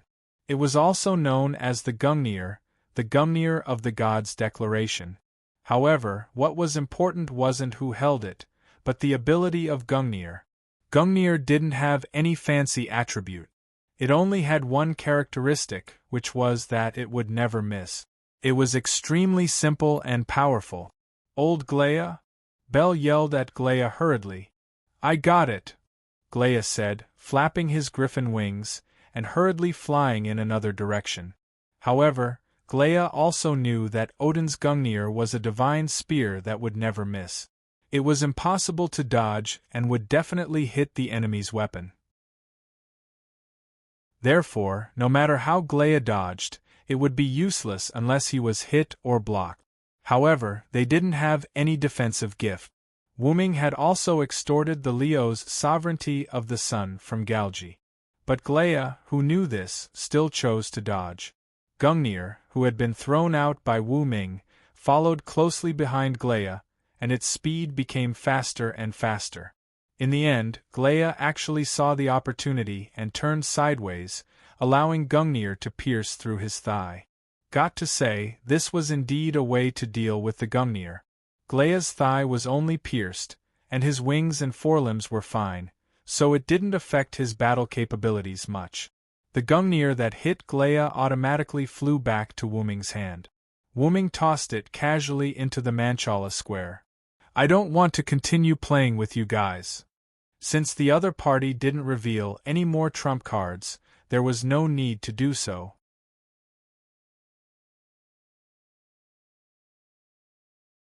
Chapter 853. As Wu Ming spoke, a large number of grids appeared in the Manchala formation behind him. Countless weapons automatically appeared and aimed at Galji and the others. With that, countless high-grade armaments shot towards Galji, Belle, and Aurora like bullets from a machine gun. Belle! Aurora, who was flying in the air, shouted. She played her harp and opened an extremely weak barrier a few meters in front of her. Her purpose was naturally to cover Belle and take Galji away. As long as Galji and Belle left, she, who was flying in the sky, would be able to escape easily. As for Galji, he had already flown far away, so everyone would be able to escape successfully. I got it! Belle nodded fiercely and immediately activated her ability. However, she and Galji remained where they were. What's going on? Belle was rather flustered and at a loss. On the other hand, Galji saw that the surrounding exploded ground was filled with Lune runes again. He didn't know if it came with the explosion runes or if it was sent by Wu Ming when he and Wu Ming were fighting just now. Anyway, it was these runes that limited Belle's range of control. Galji used all his strength to kick the ground. A large number of Lune runes lost their light. It seemed that they had been destroyed and lost their effectiveness. However, countless Lune runes appeared immediately after, like an endless supply of leaks. What? It seemed that Wu Ming had set up a large number of these Lune runes to trap them. As expected, someone who was able to capture Maxwell after just a few meetings, how could he not have prepared a method to counter Belle's gift? However, there was no time for Belle and Galji to panic and think because Aurora's defensive barrier was extremely weak and was instantly broken by countless Godspark weapons. This was Wu Ming's strength. They had finally witnessed it today. For a moment, the few of them who couldn't leave and had no defensive means were at their wits' end. Even so, Belle and Aurora instantly appeared in front of Galji and protected him behind them. You! Galji was shocked. A friend in need was a friend indeed. Under such circumstances, the fact that the two of them could still protect Galji without any hesitation meant that their relationship with Galji was no longer as simple as a master-servant relationship. Only close companions could describe the two of them as such. However, it wasn't just Belle and Aurora. Glea was the same. Glea, who had flown far away because of Gungnir's pursuit, suddenly rushed back at an extremely fast speed. Roar! Along with a dragon's roar, Glea's griffin body shone brightly. His entire body began to expand and transform. In the end, Glea turned into a giant dragon and stood in front of Galji and the others, taking on Wu Ming's weapon barrage. Elder Gu! As a young girl, Belle looked at Glea, who had blocked the damage for them with heartache. Glea was the one who had blocked the Lune rune explosion for them. Then, Belle calmed down and looked at Galji. Your Highness, what should we do now? Glea used his life to create an opportunity for them, so Galji had to give instructions on what to do. No matter if it was to attack or retreat, Galji had to make the decision. They were blocked by Wu Ming as soon as they stepped out of Salamandra. Belle's gift wasn't effective at the moment, Aurora wasn't of much use, and they couldn't defeat Galji in a head-on battle. Glea was also enduring the pain of taking on the weapon barrage for the three of them. Given the current situation, it seemed like retreating to the base of Salamandra for the time being was the wisest choice. However, such a huge commotion at the entrance of Salamandra naturally attracted the attention of the insiders. As a mage, Aurora could clearly sense that there were already many people rushing over here. Besides, if they hid inside Salamandra, they would eventually be discovered, especially when Wuming was still here. Besides, they couldn't give up on Glea. Get ready, I'm going to forcibly release another cosmology. Galji's eyes suddenly became cold. The so-called another cosmology was another universe, and it was also a powerful force that Wuming didn't know about in the Box Garden world. It could be understood as a gift that could infinitely magnify one's own universe to interfere with the outside world. This explanation seemed similar to the inherent enchantment that materialized the mind of a magician, but at the end of the day, another cosmology was many times more powerful than the inherent enchantment. This was because the simulation of another cosmology was infinitely magnifying the cosmology one belonged to. This was not something that a mere magician's spiritual landscape could compare to. Moreover, the holder of another cosmology was basically the center of every group of gods, or rather, those who possessed another cosmology often had the ability to become the center of a group of gods.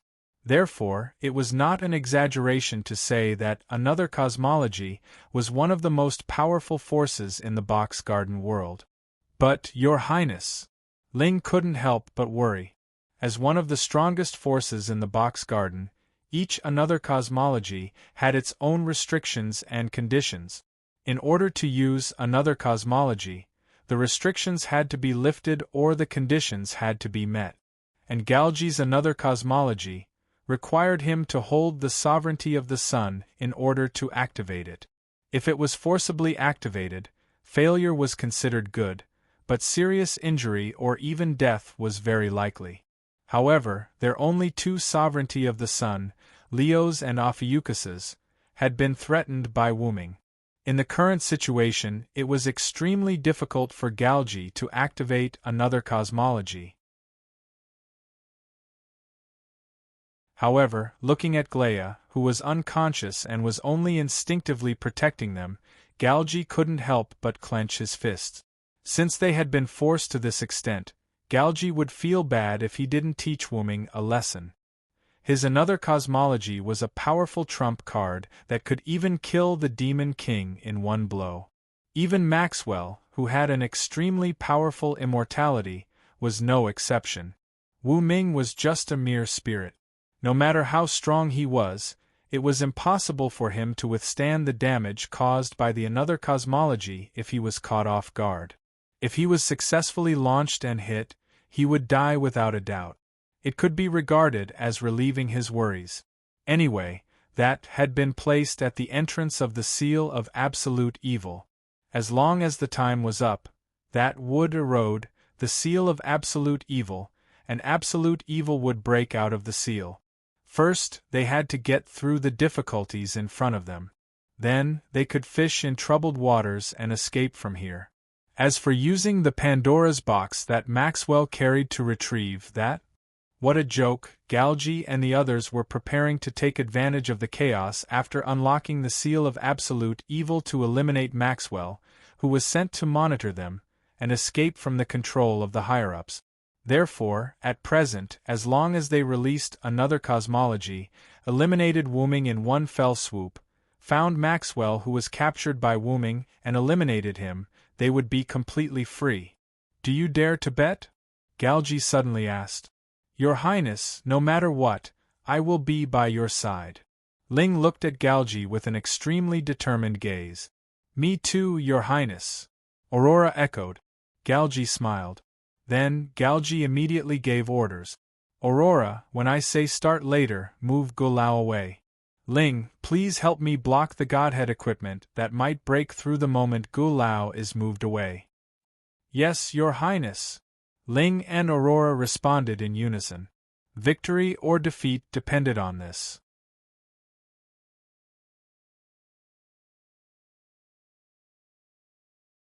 Chapter 854. Wuming, who was continuously attacking Galgi, and the others through the Manchala phalanx's weapon salvo, intentionally lowered the level of the weapon he released when he saw Glea blocking in front of Galgi and the others. After all, Wuming didn't want to kill anyone in the first place. The weapon salvo he fired at Galgi and the others was just for show. At most, it would only injure them severely, but it was impossible to kill them. But who would have thought that Glea would suddenly rush in front of Galgi and the others? However, even if he intentionally lowered the level of the weapon he released, it was not something Glea's body could withstand. Just as Wuming was about to stop the projection of the Manchala phalanx, Glea's entire dragon body seemed to be pulled by an external force and moved away. Then, a ray of light charged at Wuming. Wuming subconsciously threw defensive weapons from the Manchala phalanx, but the ray of light instantly passed through these defensive weapons and arrived in front of Wuming. Not only was Wuming surprised that the ray of light penetrated the defensive weapons, but he was also surprised by the power contained in the ray of light. It was a power he had never seen before, as if it was the power of a universe. I didn't expect Galgi to have such a trump card. After Wuming finished speaking, his entire body was covered by the ray of light, and then he disappeared. Your Highness, we did it? Bell, who had blocked a few weapons for Galgi, stood in front of Galgi and looked excitedly at Wuming's disappearance behind the fallen shield. Is that so? Galgi forced a smile and knelt on the ground with a thud. He made the right bet. Although it didn't seem to be very powerful, the simulated cosmology was successfully released. However, the price of forcibly releasing the simulated cosmology was not small. Your Highness? Bell hurriedly supported Galgi with a worried expression. Quick, Bell, you and Aurora go check on old Go first. Galgi knew that he wouldn't die for a while, but Glea looked like he was about to die. Glea had already reverted from his dragon form to his griffin form. His wings and back were badly mutilated, and the griffin had fallen into a coma. Don't worry, Your Highness. I've already given Glea a simple treatment. The most important thing now is to leave this place. Aurora used magic to carry Glea and landed beside Galgi. Galgi nodded and stood up with Bell's help. That's good. Let's leave quickly. And at this moment, where Wuming had disappeared, a sacred sword filled with a powerful and ancient aura appeared. If I remember correctly, this should be a weapon called the Divine Blade of Salvation, right? Ling pondered. Then, she smiled. Looks like Your Highness killed the opponent and the gift automatically dropped. It seemed like an extremely unreliable way to kill monsters and steal treasures, but it was very possible in the box court world. After all, gifts were different from individuals. Some special gifts would automatically drop after the death of the original owner. It seemed like this was the case with the Divine Blade of Salvation. Your Highness, I'll go and get that sword. Ling entrusted Galgi to Aurora and ran in the direction of the Divine Blade of Salvation. Wait, Ling. Galgi subconsciously felt a trace of uneasiness and wanted Ling to come back. After all, there was another possibility for the gift to drop apart from killing someone. For example, the original owner of the gift was not dead. Looks like that universe-like power is your trump card, Galgi. Wuming's voice entered Galgi's ears. In an instant, a black and purple teleportation door appeared. Wuming walked out from it and appeared beside the Divine Blade of Salvation. He held the Divine Blade of Salvation in his hand. Ling couldn't help but stop and look at Wuming blankly. Wasn't he killed by His Highness's another cosmology? Ling, come back, Galgi snarled. Ling reacted instantly to Galgi's roar, but the runes on the ground were still in effect. These runes weren't powerful Lune runes. Instead, they were runes that limited distances. They were often used around people who lived in seclusion to prevent outsiders from entering and could only wander within a certain range. This was why Ling's gift of controlling distances was ineffective. If one moved within a set distance of a certain range, it might still be effective. But if one moved beyond this range, it was equivalent to being ineffective. This was why Ling's gift was as though ineffective. At that moment, Ling had no choice but to turn around and run toward Galji. But how could Wu Ming let her go? Along with the sound of chains, Ling felt a heavy blow to the back of her head. In an instant, she felt as though someone had struck her from behind with a stick, and she gradually lost consciousness. Then, countless silver-whitish chains like giant pythons bound Ling tightly. Even her nose and eyes were completely covered, making her look like a mummy. Then, Ling snapped her fingers and a purplish-black ripple appeared beneath her feet. She and the pseudo-heavenlock fell into it together. Ling. Galji took a step forward agitatedly, but due to his injuries, he couldn't help but kneel on the ground. Fortunately, Aurora was there to support him. "Don't worry, I'm not that cruel to kill her. I only captured her." Wu Ming approached Galji step by step with the blade of salvation in his hand. "Don't come over." Aurora raised her courage and roared at Wu Ming with her harp. However, this didn't have any effect on Wu Ming's advance. "How about another deal?" Wu Ming ignored Aurora and turned to Galji. "Tell me your purpose in entering Salamandra and the sequence of events." "Don't even think about it." Aurora wanted to attack again, but Galji grabbed her arm. Galji silently shook his head, indicating that Aurora shouldn't make any unnecessary resistance. Simply put, she should endure and not get hurt for no reason. At this time, the last Salamandra troops to arrive surrounded Galji, Wu Ming, and the others. "Stop!" Mandela shouted in high spirits. Then, he was glared at by Wu Ming. However, Mandela had to endure. "Take these people down."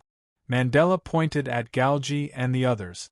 Then, the members of Salamandra stepped forward and prepared to take Galji and the others into custody. At this time, there was a violent tremor inside Salamandra. Rumble, the earth shook.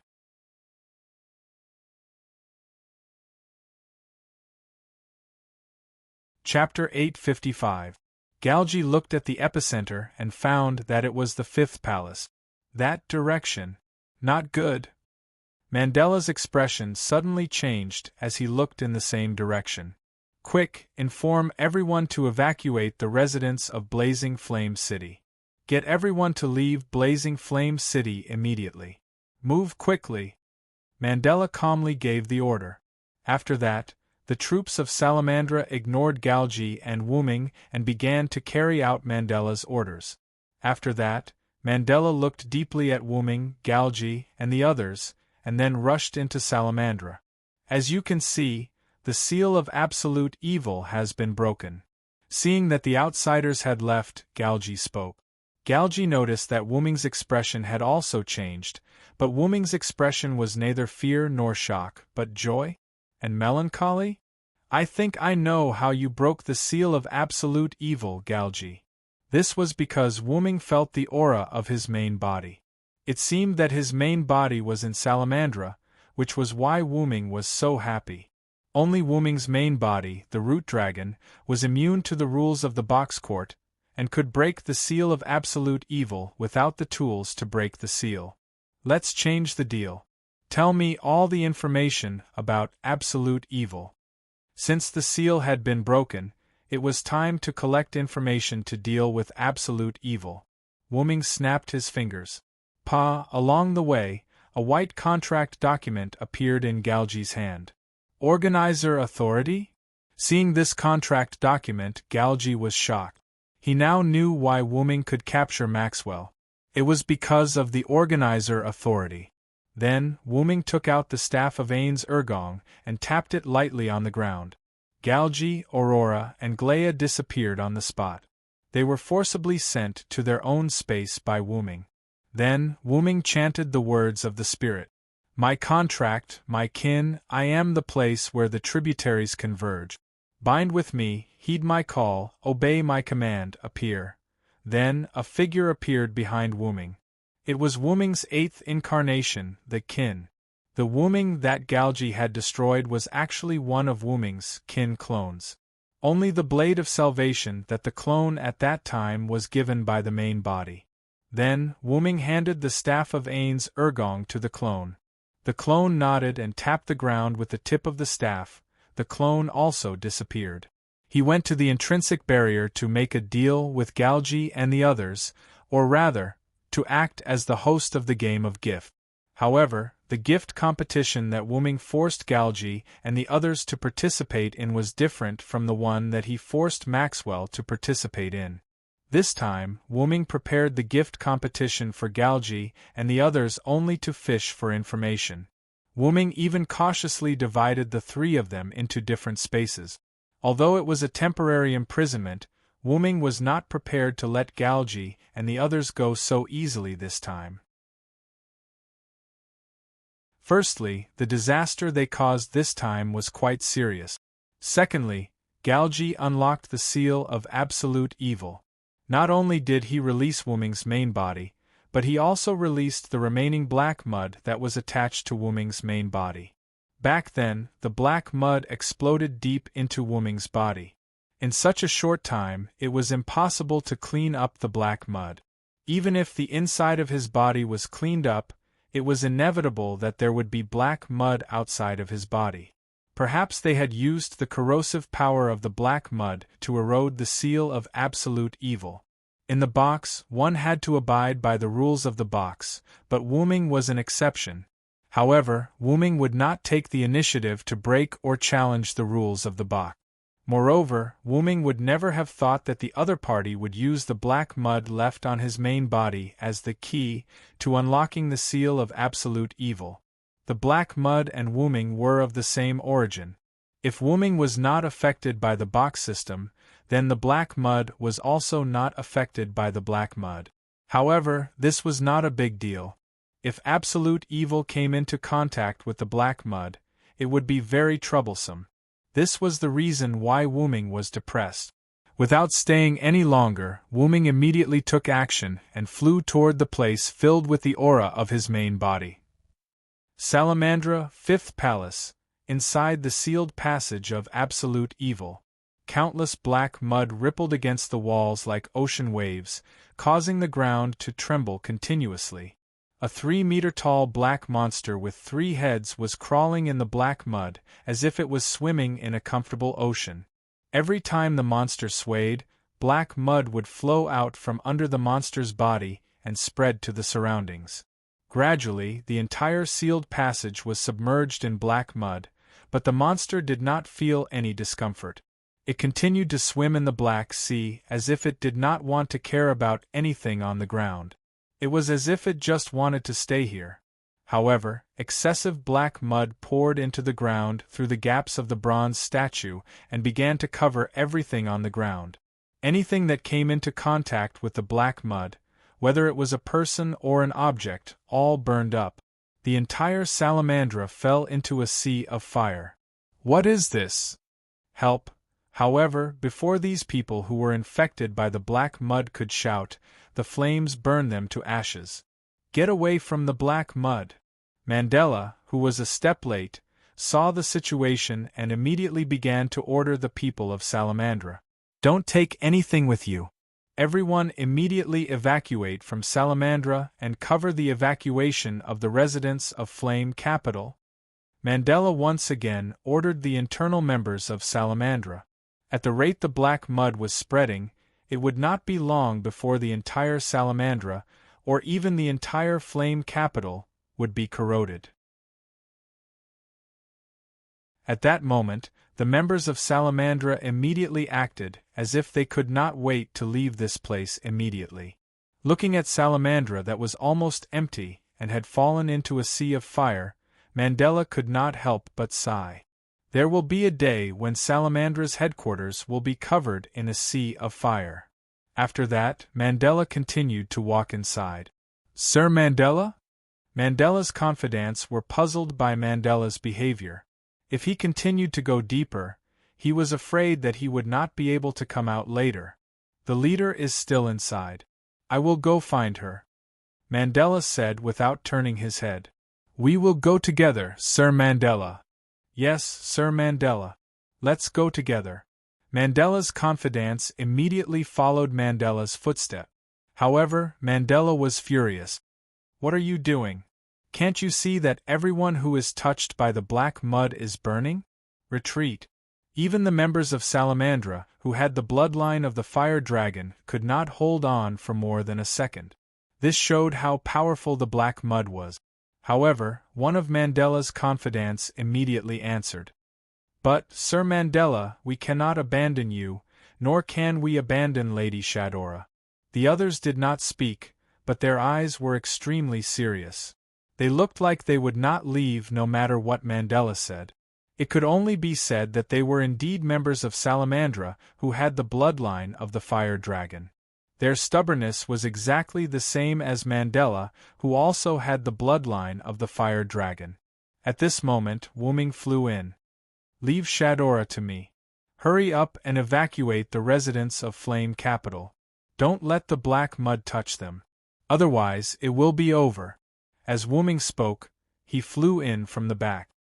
He did not stop all the way and flew directly into the interior. Obviously, he did not give Mandela and the others a chance to choose. "Then I will leave Shadora to you." Mandela was also a reasonable person. Since Wuming wanted to go in, he would be a burden if he followed him in. "Everyone, follow me to evacuate the residents of Flame Capital." With that, Mandela left with his confidant. Wu Ming, on the other hand, went deep inside Salamandra. Looking at the black mud that kept spreading in front of him, what Wu Ming was worried about still happened.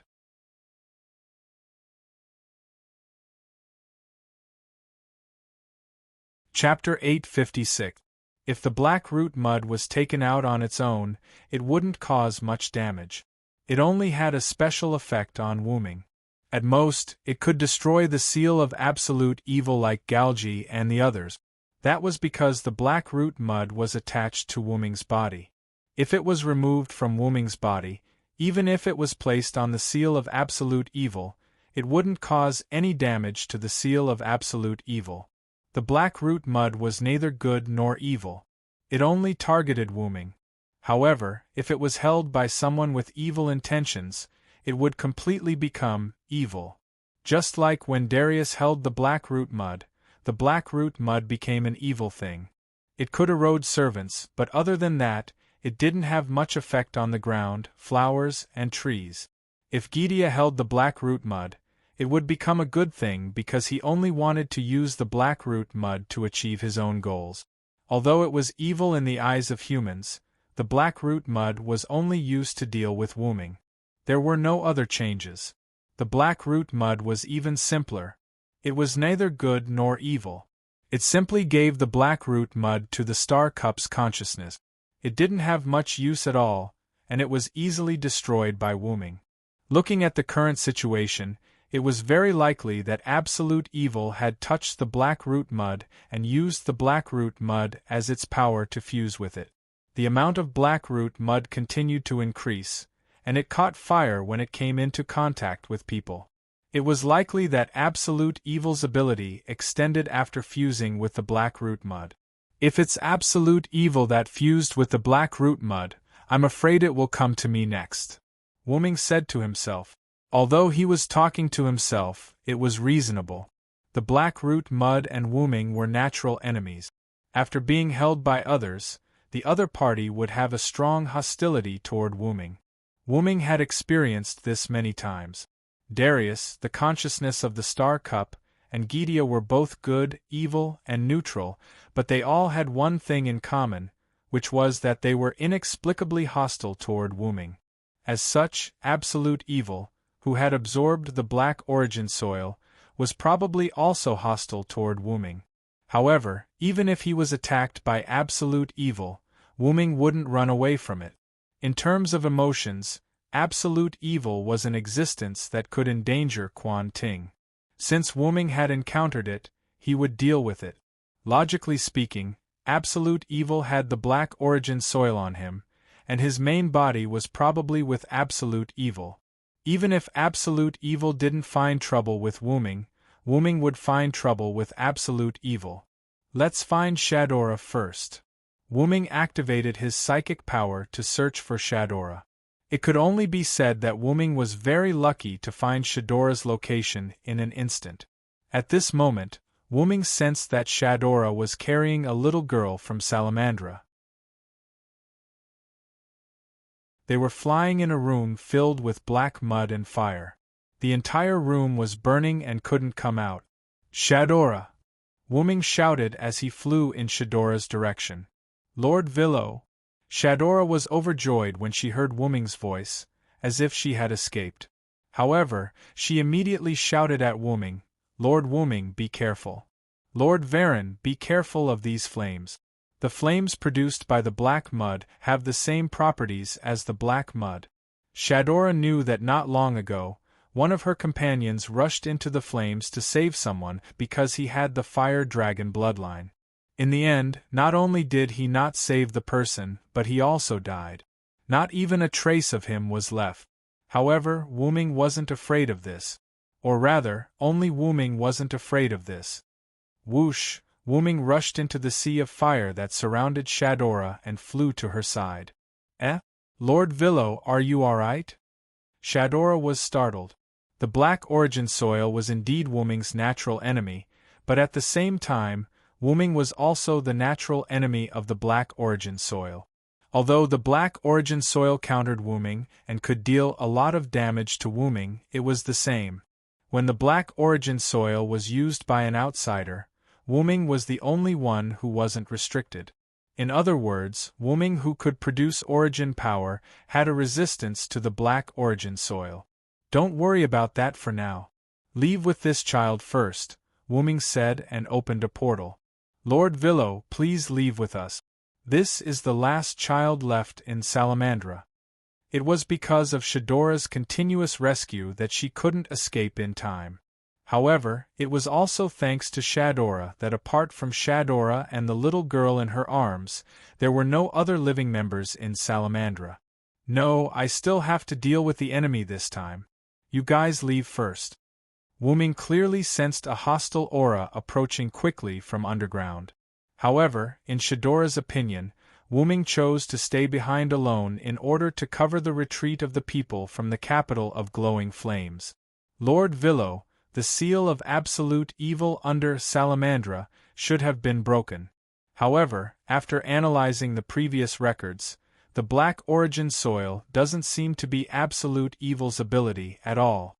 Please be careful, Shadora kindly provided Wuming with information. I understand.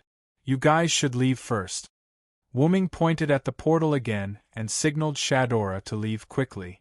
Of course, he knew what was going on. After all, they were of the same origin. Yes, okay. Lord Villo, I wish you victory, Shadora said and jumped into the portal. After confirming that Shadora and the little girl in her arms reached a safe location, Wuming closed the portal. Then, it's time to get down to business, Wuming said and raised the divine blade of salvation in his hand high up. Then, Wuming stopped moving. Then, a loon rune appeared in front of Wuming out of thin air. He touched the loon with his spirit power and a piece of information was transmitted into Wuming's mind. Information about absolute evil. However, before Wuming could think about it, the black mire below suddenly exploded. Wuming subconsciously slashed at the black mire below him. In an instant, the lightning of salvation that had been brewing on the divine blade of salvation suddenly exploded and hit a three-headed monster that had just jumped out of the ground. Roar! The monster let out an angry roar.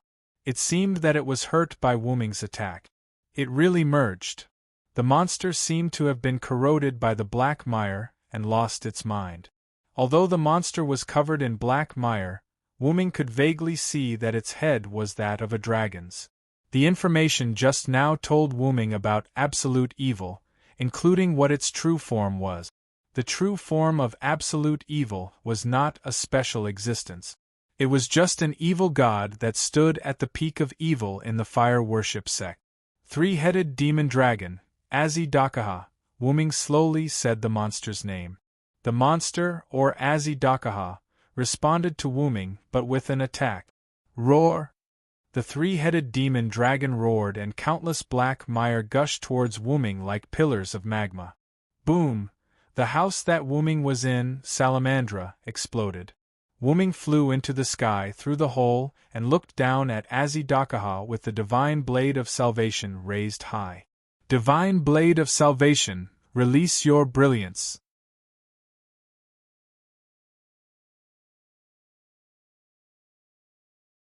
Chapter 857. Along with Wu Ming's words, the tip of the blade of salvation began to gather flames, and the flames slowly grew bigger. In the end, it turned into a sun, instantly illuminating the capital of glorious flames and even the entire outer gate of the 54545 division. Although the entire burning fiery capital was also filled with flames at night, at this moment, the light of the flames could only serve as a foil to the sun, produced by the holy sword that could even split a star. The people who were retreating from raging flame capital couldn't help but slow down their footsteps when they saw this scene. However, Mandela frowned. This would greatly slow down their retreat, which was quite disadvantageous. Everyone, Lord Villosilenseed, who defeated the demon king who attacked during the fire dragon birth ceremony, is a good friend of Lord White Yiksha, and has strength no weaker than Lord White Yiksha, is fighting against the enemy who attacked us. We must seize the opportunity to retreat and not drag Lord Villo down. At that moment, Shadora, who appeared out of nowhere, shouted. When everyone heard this, it was as if they were awakened. They all sped up their retreat. After all, Wuming was covering for them. If they continued to stand there and watch, it would really be inexcusable. Although Shadora's voice could not reach the entire retreating team, many people who had begun to speed up their retreat would repeat Shadora's words when they saw someone slowing down. In this way, the news that the hero of No Name was covering for their retreat spread wider and wider. More and more people sped up their retreat. In the end, before the black mud infected the entire fiery capital, everyone retreated. It could be said that Shadora's urging words had indirectly helped Wuming and No Name gain a wave of popularity. This made Mandela, who had finally found Shadora, feel rather helpless. Because this was completely using Salamandra as a stepping stone to help Wuming and No Name advertise. The people who covered the retreat of the residents of Fiery Capital were not the local Salamandra people, but the 7-digit number of No Name people from the outer gate. Although the enemy was too strong, this also reflected Wuming's strength. Simply put, Salamandra was at a disadvantage no matter what. Although Mandela did not fully understand the situation, in his opinion, Absolute Evil's release definitely had something to do with Wuming. The group of suspicious people at the entrance had obviously come from Salamandra. Since Wuming was able to stop the group of suspicious people at the entrance of Salamandra, if Wuming said that he was not aware of the situation, Mandela would not believe him at all. If Wuming had told Salamandra earlier, things would not have turned out this way. However, back then, Mandela did not tell Wuming what was sealed in Salamandra. It was his own doing.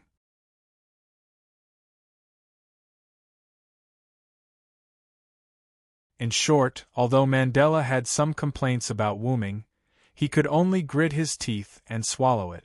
Moreover, Absolute Evil's seal had been unlocked and there were new changes. At present, he could only ask Wuming to temporarily stall Absolute Evil. However, if Wuming knew that Shadora was helping him advertise, he would not know whether to laugh or cry. Wuming did not know what Azidakaha was like in the past, but after fusing with the Black Mud, Azidakaha was originally living well in the source of the Black Mire underground. If Wuming had not come, Azidakaha would not have come out for a while. If he had to say something, it was Wuming who had prompted Azidakaha to come out of the underground ahead of time. Wuming was very clear about this. Therefore, if Wuming knew that Shadora had helped him and his community gain a wave of fame, he would probably be embarrassed for a while. However, Wuming was not likely to think about these things now. After all, the enemy was right in front of them. Wu-ming infused the countless magical powers in his body into the divine blade of salvation. The entire sun, at the tip of the sword, underwent an indescribable change. Of course, this was only in the eyes of outsiders. In the eyes of Wu-ming and Az Dakaha, this sun was filled with lethality. It was especially so for Az Dakaha. At this moment, he felt a threat to his life. Roar! The black monster spread its black dragon wings and scattered a large amount of black mud in an attempt to rush up to Wu-ming and gain the upper hand by striking first. However, Wu-ming naturally wouldn't give Az Dakaha this opportunity. His arm that was holding the divine blade of salvation swung down abruptly, and the sun, at the tip of the sword, struck straight at Az Dakaha. In an instant, the two of them collided. Scorching flames and incomparably dazzling white light shrouded everyone's eyes. At this moment, Golden Flame City was brighter than during the day. Shortly after, the aftermath of the explosion erupted in the sky and swept in all directions.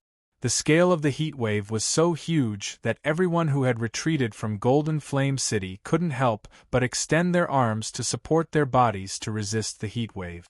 It's really like the sun. Mandela poked his head out. Although the sun in the sky had disappeared, the aftermath of the explosion was still emitting light and extreme heat. Golden Flame City was still as bright as day.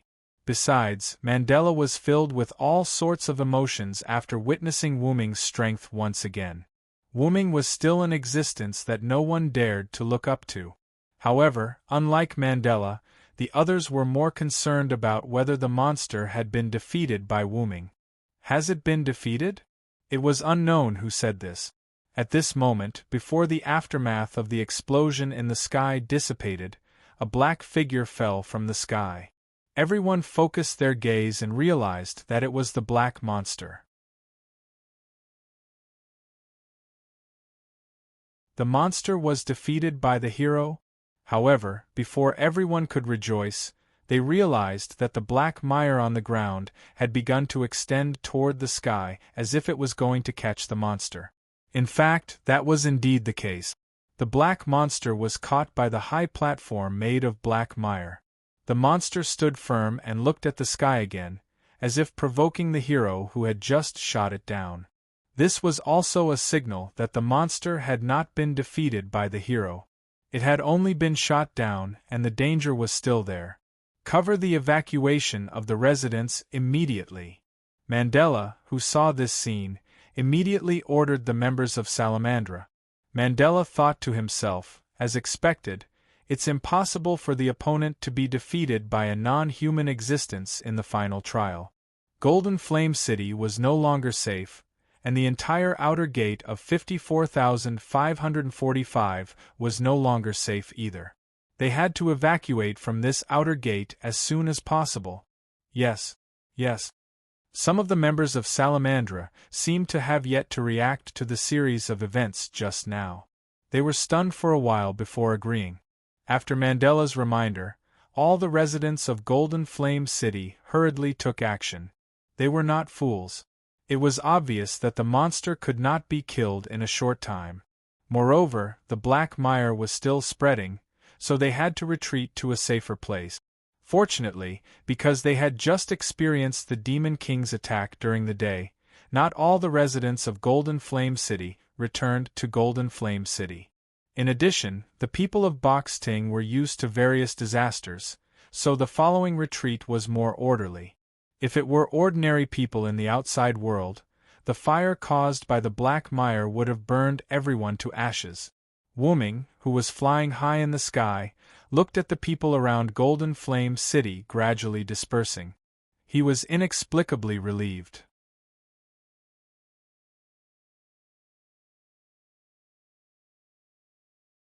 Chapter 858.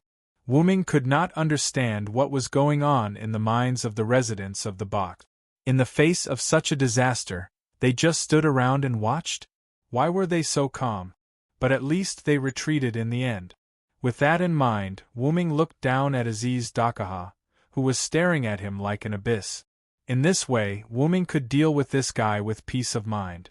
According to the information provided by Galgi, Aziz Dakaha, the absolute evil, was originally an evil god at the peak of evil in the Persian Zoroastrianism mythology. For some reason, he became the absolute evil in one of the final trials of humans in the Bach. Wuming was not afraid of Aziz Dakaha. After all, he was just an evil god. Wuming had never been afraid of gods. The half-god-slayer authority he obtained in the god-slayer world constantly reminded Wuming that Aziz was a god that needed to be killed. The reason why it was half-god-slayer was because Wuming's previous deeds had been completed in the god-slayer world, and he had obtained the half-god-slayer qualification.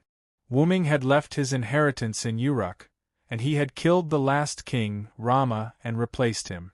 It could be said that Wuming was a contradictory existence that was both a god-slayer and a god.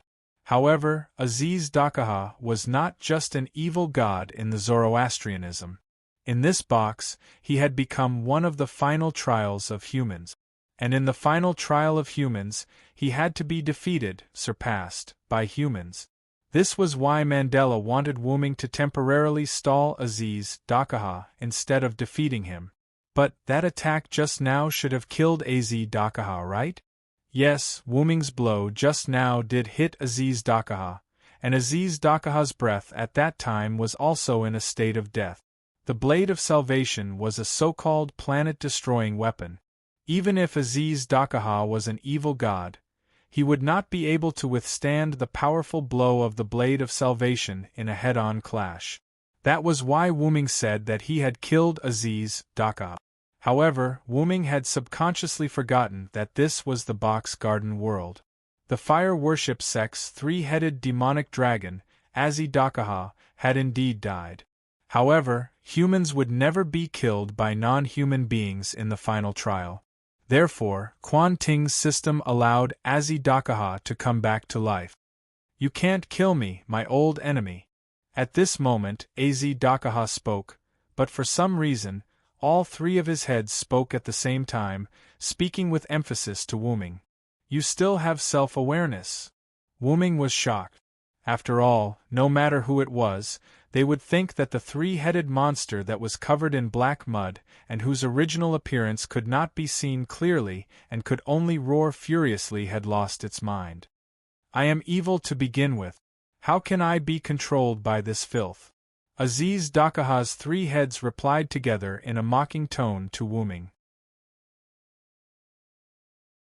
When the black mud came into contact with Aziz Dakaha, the black mud had already become evil, filth, under Aziz Dakaha's evil nature. Therefore, it was not wrong for Aziz Dakaha to call the black mud filth. Moreover, a monster should maintain the appearance of a monster. Have you ever seen a monster talk to another person? It was still a mocking tone, but it also explained why Aziz Dakaha had not spoken before. Aziz Dakaha had always followed the rules of Quan Ting. He was a monster that gave humans the final trial. How could a monster talk to a human? "You keep saying that you are a monster, but you talk to me. Don't you find that very contradictory?" Wuming asked in return. "But you are also not a human, my kind." Ha ha ha, the three-headed dragon laughed loudly. The laughter of the three heads was indeed very penetrating. Even the retreating troops outside the city could hear the evil laughter. Aziz Dakaha was not wrong. He had already fused with the black mud and could be considered half of Wuming's kind. However, this did not mean that Wuming would reconcile with Aziz Dakaha. "I do hope that you, the so-called one of my kind, can obediently return to your own seal." "That's impossible, my kind."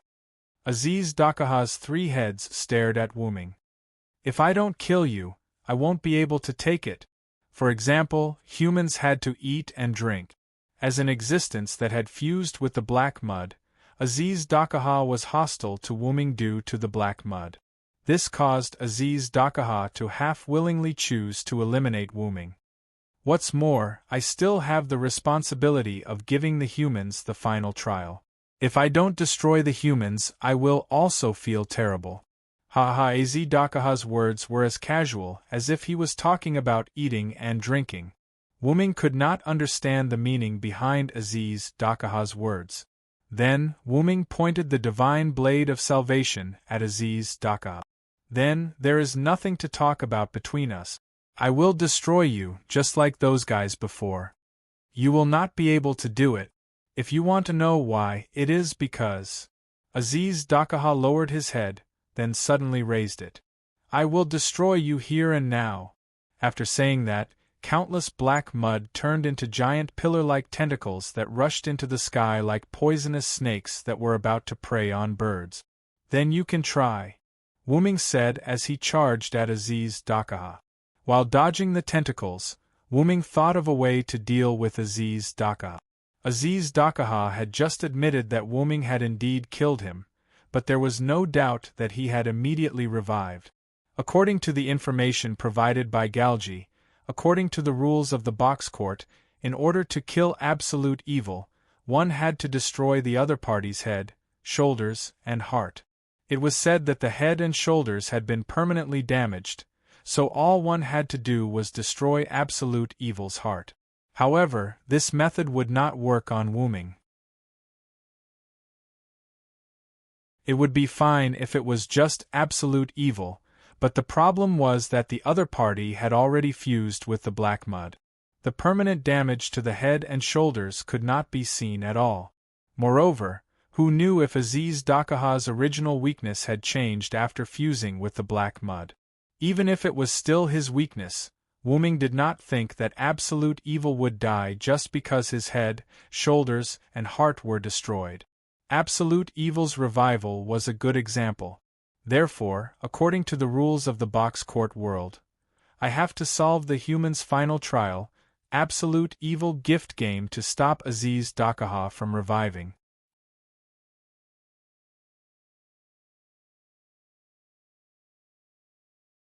Chapter 859. Wu-ming had his reasons for thinking this way. As the human's final trial, there must be a setting where only a human can completely kill the other party. In order to prevent Az Dakaha from reviving, one must solve the riddle of the human's final trial, absolute evil. In the end, all the conditions were met, and one must possess enough strength to kill Az Dakaha.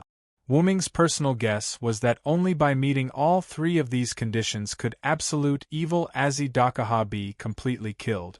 Wu-ming definitely had the strength. As for the wisdom to solve the bestowment game, Wu-ming believed that he could solve the riddle of absolute evil if given some time. However, he could not achieve the first condition of being a human no matter what. Even if his soul was extremely close to that of a human and he had a human name, Wu-ming was still an inhuman existence. He was the root dragon. Therefore, Wu-ming could not kill absolute evil by normal means.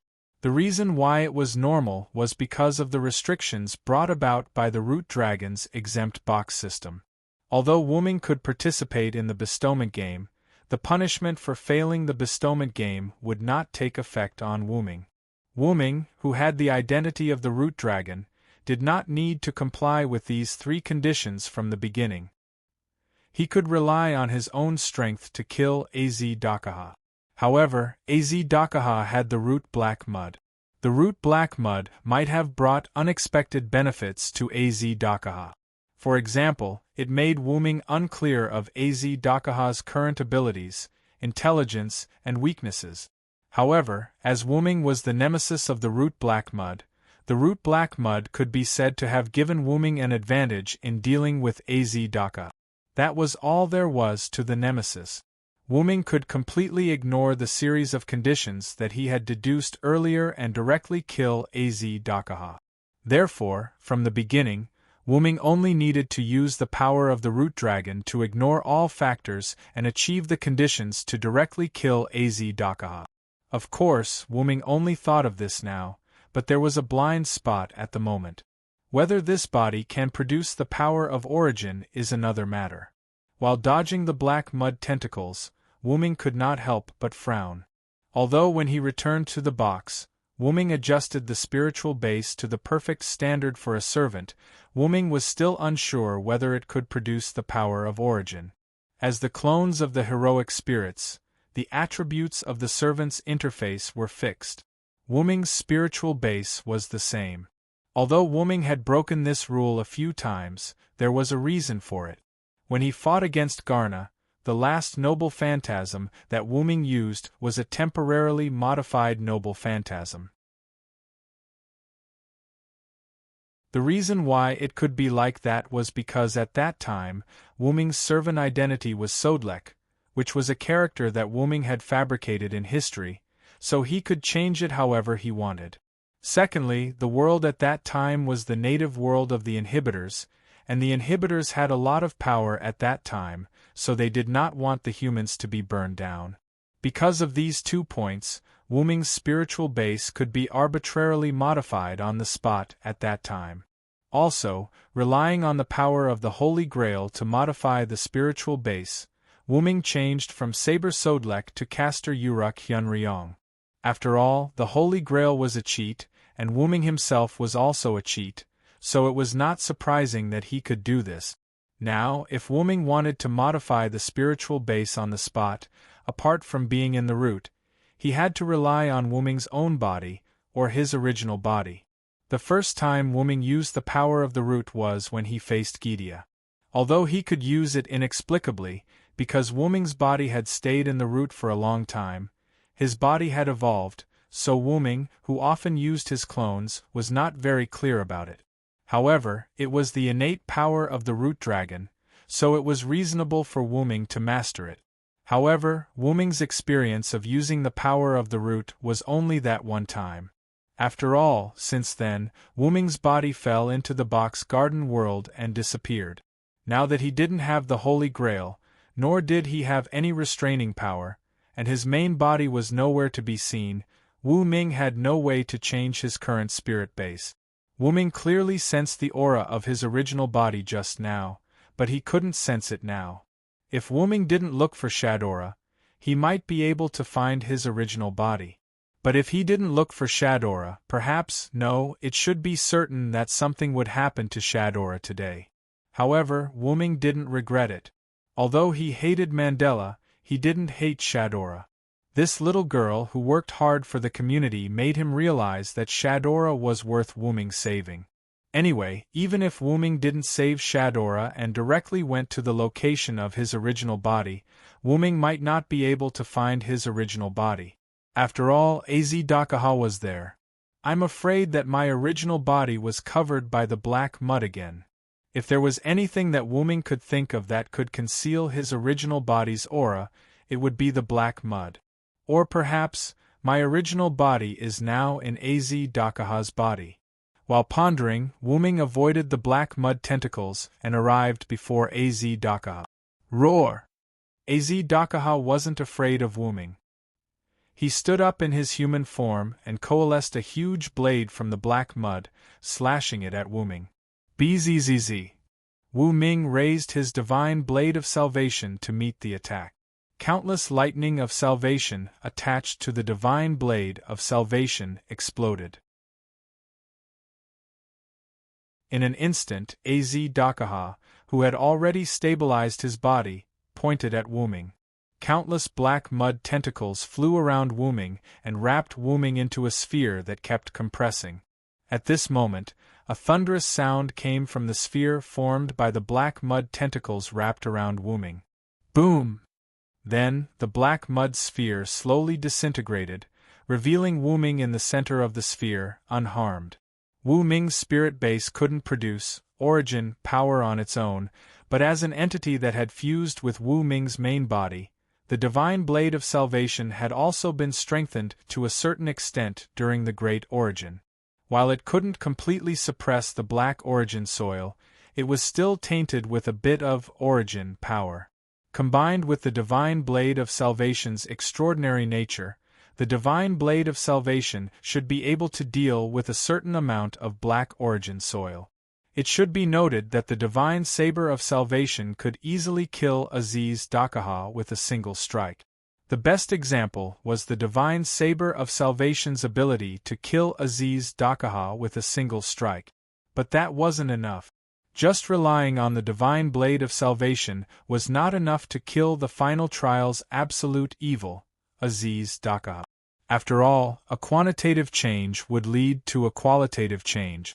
Aziz Dakaha had now become a vessel for secreting the black mud. Just relying on the divine blade of salvation was not enough. You're still somewhat capable, aren't you? Az Dakaha said as a pair of black shadow-like wings appeared on his back. Then, the black mud on Az Dakaha's body spread over his wings. His shadow wings became tainted wings filled with black mud. Then, let's continue. Let's continue our fight.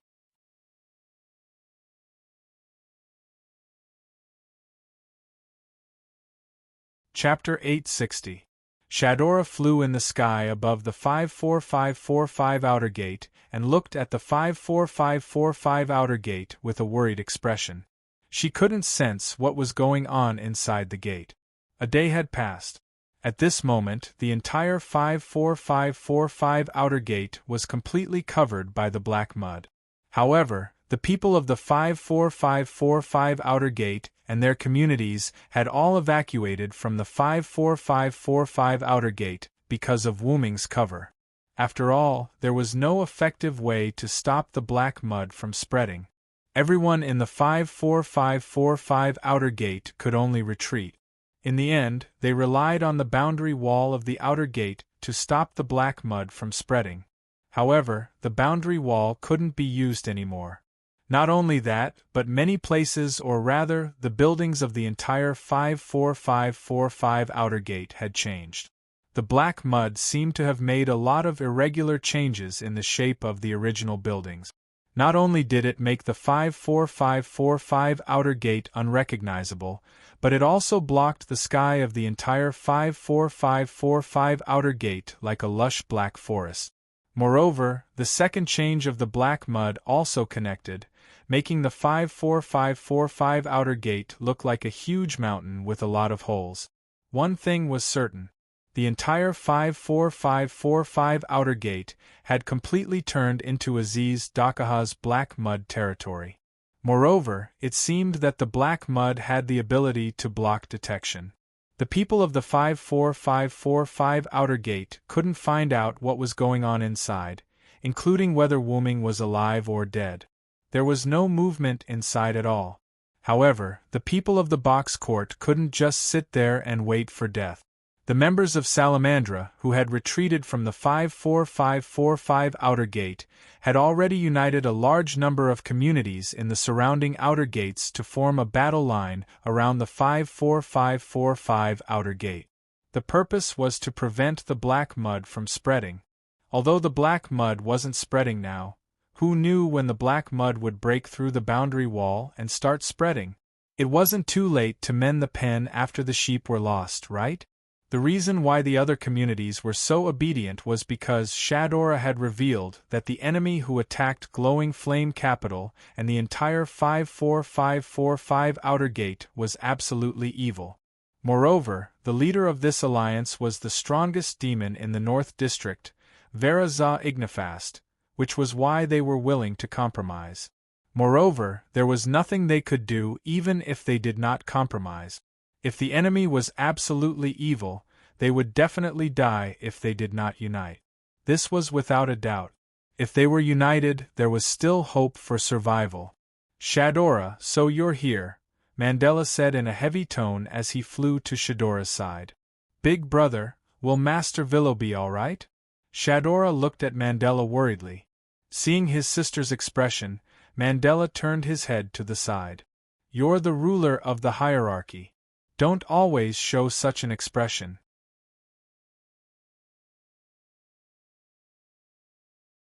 Whether Wuming was fine or not, they had to do their best to survive and think of a way to deal with Az Dakaha.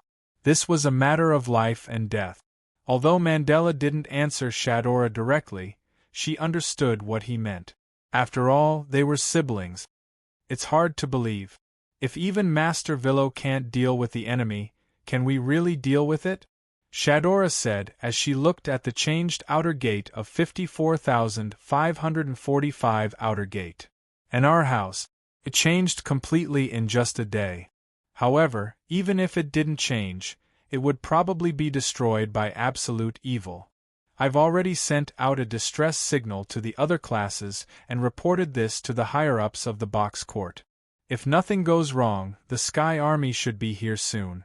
The so-called Sky Army was a special force formed by the upper echelons of the box court to suppress the humans in the final trial.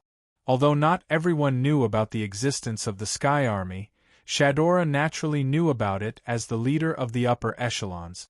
And Mandela was Shadora's assistant, so he knew about the existence of the Sky Army. Master White Yiksha just replied to me. She said she'll rush over from the East District soon. Don't worry, Mandela comforted Shadora. And Villo isn't weak. I think even if he can't kill absolute evil, he won't be killed by absolute evil. That's true. Shadora sighed and flew to the ground. Seeing Shadora leave, Mandela couldn't help but sigh. Of course Mandela, who didn't know Wuming very well, said this to comfort Shadora. As one of the oldest Godslayers, absolute evil wasn't even afraid of a 2-digit number. Even if Wuming was stronger than a 3-digit number, in Mandela's opinion, it was unlikely that he would survive after fighting absolute evil alone for a day. Absolute evil didn't move at the moment. Perhaps it was resting and recovering from the injuries caused by the battle with Wuming, or perhaps it wasn't injured at all and just didn't want to come out for the time being. Either way, they had to be prepared. However, Mandela could only comfort Shadora like this. Shadora had probably already seen through Mandela's intentions, but she could only think so. This was because only by making everyone think that Wu Ming was still inside, delaying Az Dakaha, could they create a winnable atmosphere. Otherwise, they might not be able to set up a defensive line around the outer gate of the 54545 division. Facing an enemy who did not put up a defense but ran away blindly, that would only lead to a faster death. I hope the Sky Army can come as soon as possible. If they only relied on Vera and the upcoming White Yiksha to deal with absolute evil, who had undergone an unknown transformation, they would probably be doomed. They could only rely on the Sky Army in the upper echelons of the temple. Then, Mandela rode the fire dragon and flew down. At this moment, the intense battle was still ongoing in Az Dakaha's Black Mud territory. Countless black mud attacked Wuming from all directions, while Wuming floated in place and chanted, "For victory, come to me quickly. Undying sun, please bestow upon me a shining steed. Spirited steed, with the lifeline of my root dragon, I bestow upon thee eternal glory. Bring me the shining wheel of light that symbolizes me." After Wuming finished chanting, the sun instantly erupted from Wuming's body. Wuming's entire body turned into a fireball. The flames burned hundreds of meters, incinerating the black mud within range. However, even the sun would burn out one day. The fireball incinerated a large amount of black mud, but to Az Dakaha, who had turned the entire outer gate of the 54545 temple into a black mud territory and could continuously produce black mud, Wuming's actions were useless. When the fireball burned out, a claw full of power attacked Wuming. However, Wuming had already begun chanting another spirit. "Fear the one with wings. Evil people and powerful people are all afraid of me with wings. My wings will bring you a curse. Evil people will not be able to hit me." Swoosh! As if he had accelerated in an instant, Wuming instantly left his original spot, and the owner of the claw missed. Upon closer inspection, it was the pitch-black Az Dakaha. Wuming, who had flown to the other side of Az Dakaha's team, steadied himself and sneered. "Don't always rush over after fainting. This trick has never worked on me from the beginning." However, Az Dakaha also retorted with sarcastic words. "So what? You can't take advantage of me either." Then Az Dakaha smiled smugly. "Don't forget you are now trapped here by me."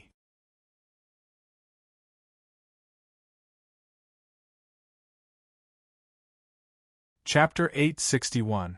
During the day of constant fighting between Wuming and Az-Dakaha, as if excessive destruction would usher in new life, Wuming destroyed a large amount of black mud, but at the same time, a large amount of black mud was produced, causing the black mud to spread faster. It was said that it covered the entire outer gate of 54,545 in a day, but in fact, it was only because the people outside the outer gate of 54,545 discovered that the black mud had spread to the boundary wall a day later. Moreover, the black mud did not stop spreading because of the boundary wall, but only because of Az-Dakaha's order to trap Wuming. The boundary wall just happened to be a dividing line. During this period, Wuming did not care about how the black mud eroded the outer gate of 54,545. After all, those who should be evacuated had already evacuated. At the same time, Wuming did not care about how the black mud gradually trapped him. Wuming just kept fighting with Az-Dakaha. And Az-Dakaha also gave him face. He turned the entire outer gate of 54,545 into his own devil's den, not only to besiege Wuming, but also to prevent others from disturbing the fight between Az-Dakaha and Wuming. Not only did he satisfy Wuming's desire to fight with Az-Dakaha, but he also prevented outsiders from interfering. As for why, it was because it was related to Wuming's plan. Although it seemed that Wuming was now trapped in this devil's den full of black mud, in fact, Wuming was indeed trapped. Whether it was entering the inherent barrier or leaving through the teleportation gate, they were all stopped by Az-Dakaha's magic. It had to be known that Az-Dakaha was rumored to have mastered over 1,000 types of magic. Although the final trial was absolutely evil, Az-Dakaha was still Az-Dakaha. He could still use over 1,000 types of magic. The boundary and portal were theoretically just the use of space. As long as magic was used properly, it could naturally be blocked. However, Wuming did not panic at all. After all, he did not want to leave just like that. Az-Dakaha was hostile to Wuming. This was true. In the continuous confrontation with Az-Dakaha, Wuming became more and more certain of this. Usually, people who had the black mud would become Wuming's enemy or treat Wuming as an enemy. However, Az-Dakaha was really serious this time. It was not an exaggeration to say that it was an obsession. As the final trial of humans, Az-Dakaha was obsessed with eliminating Wuming first instead of fulfilling his duties as the final trial of humans. This in itself was very abnormal. The rules of the box could not be violated by anyone other than Wuming. Although there were some people who took advantage of loopholes, they could only take advantage of small and harmless loopholes. It was simply impossible to take advantage of the box's loopholes. The humans' final trial was the same. Az-Dakaha, who had been released from the seal, didn't give the humans a trial. Instead, he was competing with Wuming here. This was something that was impossible to happen. It was not a problem to fight back against an enemy, but Az-Dakaha clearly wanted to fight to the death with Wuming before doing anything else. Perhaps because of the purity of the black mud, Az-Dakaha's enmity towards Wuming had risen to the level of obsession. The power of the black mud had even placed Az-Dakaha's duties as the final trial of humans behind his obsession with Wuming. Therefore, as long as Wuming was still around, Az-Dakaha would not take on the duties of the final trial of humans. Simply put, Wuming had a taunt on him that Az-Dakaha did not notice at all. Although Wuming did not want to taunt Az-Dakaha at first, he felt that this would restrain Az-Dakaha and prevent him from harming the outside world. In addition, Wuming had his own ideas. Therefore, he and Az-Dakaha fought in the Devil's Den for an entire day, or rather, an entire night. Az-Dakaha was released at night. Now, although Wuming could not see the weather outside, based on Wuming's sense of time, it was almost nighttime. After a day of fighting, Wuming more or less understood what he needed to understand. "Do you still have time to be distracted?" The 3-meter-tall Azi-Dakaha took advantage of Wuming's momentary distraction to rush in front of Wuming. A huge dragon claw covered in black mud viciously pressed down on Wuming's face. "Isn't that a given? After all, even if I'm distracted, you can't do anything to me." Ever since he started fighting with Azi-Dakaha, Wuming's psychic energy had been released from his body. As long as anything came within 100 meters of him, Wuming could instantly sense it and react. Relying on the power of the Sun and Phoenix of the 12 avatars, this was why Wuming could deal with Azi-Dakaha for a day.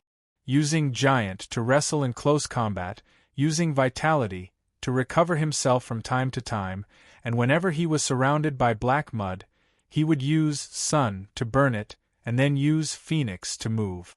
Simply put, it felt like Wuming was playing with Azi-Dakaha all this time. No, it couldn't be said that, because, lightning, lightning, lightning. I am the conqueror who can defeat 1,000 with white, 10,000 with 1,000, and 10,000 with 10,000. Now, for me who stands on the side of justice, please shine brightly and bestow upon me divine power. I am the one who will crush all enemies and enmity from humans and demons. Wuming, who was facing Azi-Dakaha's palm, quickly chanted the power of Thunder God. Wuming himself turned into lightning and quickly distanced himself from Azi-Dakaha. At the same time, he also used lightning to injure Azi-Dakaha, causing an extremely temporary paralysis effect on Azi-Dakaha. Turning off the Thunder God avatar, Wuming's figure appeared, but the hand that Wuming used to fight with Azi-Dakaha was pitch black, as if it was poisoned. However, as if he had already adapted to this, Wuming didn't panic at all. Then, Wuming chanted the power of divine power again. A person with the supreme divine power of protection. The gods protect him, the demons hate him, and no enemy can get close to him. He is like a fountain of vitality that surges endlessly, granting the world equal protection. After he finished chanting, Wuming's arm returned to normal.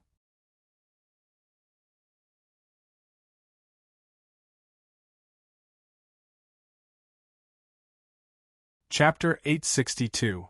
Sure enough, it's not only the Blade of Salvation that has the aura of origin, but so does my authority. In fact, Wuming had long discovered that his authority had a weak restraining effect on Aziz-Dakaha, or rather, the black mud on Aziz-Dakaha's body. After all, the 12 avatars were the same as the Blade of Salvation. They were existences that had been baptized together with Wuming in the origin, so they naturally carried the aura of origin. In other words, his authority also had the ability to restrain Aziz-Dakaha, although it was very weak. Similarly, the vitality also had a certain recovery effect on the corrosive damage caused by the black mud, so Wuming, who previously did not dare to fight Aziz-Dakaha in close combat, dared to do so now. However, because the recovery effect was not very optimistic, Wuming could not excessively come into close contact with Aziz-Dakaha for too long. If he came into contact with him too much, the vitality avatar would lose its effectiveness. However, this power alone was far from enough. Whether it was the Blade of Salvation or the 12 avatars, they contained too little power of origin. Even if Aziz-Dakaha was killed in an instant, Aziz-Dakaha would be healed by the black mud. In addition, this place had now become Aziz-Dakaha's black mud cave. If he did not clean up all the black mud, Aziz-Dakaha's injuries caused by origin would completely disappear as soon as he came into contact with the black mud. No, perhaps even injuries not caused by origin would be healed by Aziz-Dakaha. For example, right now, although Aziz-Dakaha had injured Wuming in the previous exchange of blows, he had also been injured by a trace of origin power in Wuming's Thunder God avatar. However, a black mud tentacle approached Aziz-Dakaha and gently touched him. Aziz-Dakaha's injuries were immediately healed, and it was impossible to tell that he was injured at all. From this, it could be seen that Wu Ming was still unable to completely destroy Aziz Dakaha. Without power, you can't do anything to me. You can only be a lowly mouse in my cage, being toyed with by me. Ha ha ha. It was as if he was quite satisfied with Wu Ming's helpless look, but his laughter only added to the despair. Wu Ming wasn't a human. Wu Ming wasn't human. After adjusting his breathing, Wu Ming began to ponder.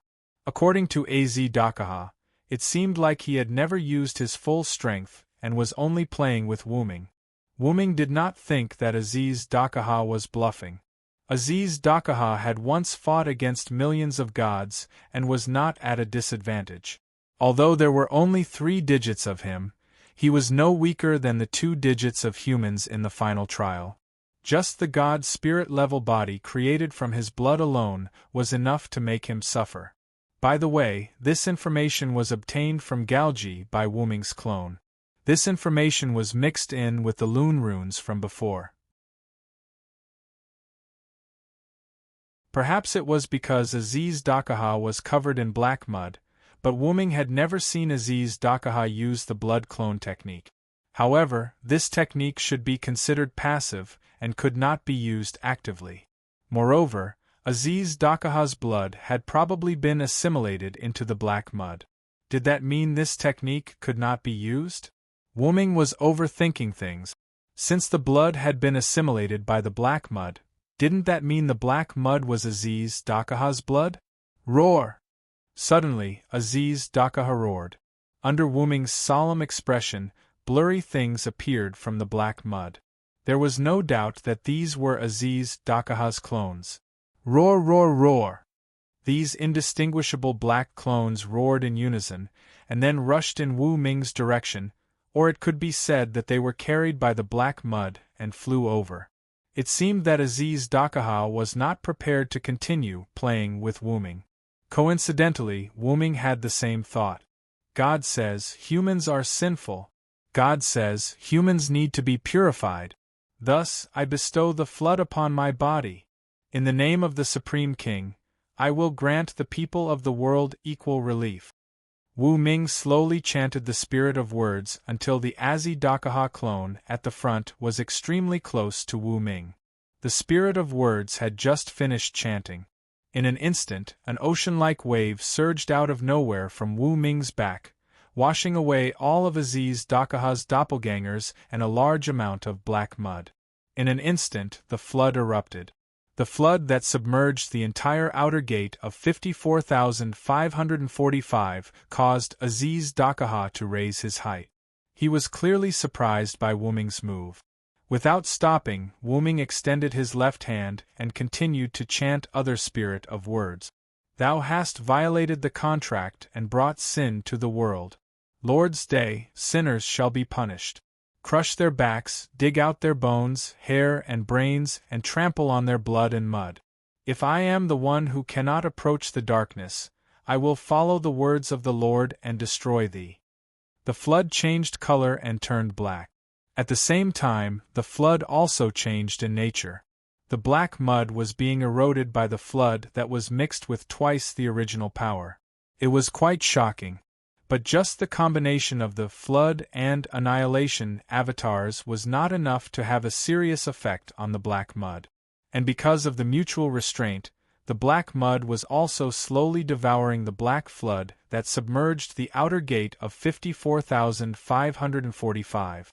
I didn't expect you to have such a trump card. Aziz Dakaha praised Wu Ming. Whether it was the flood or annihilation avatars, Aziz Dakaha didn't know about them. Or rather, Wu Ming deliberately didn't use them in order to catch him off guard.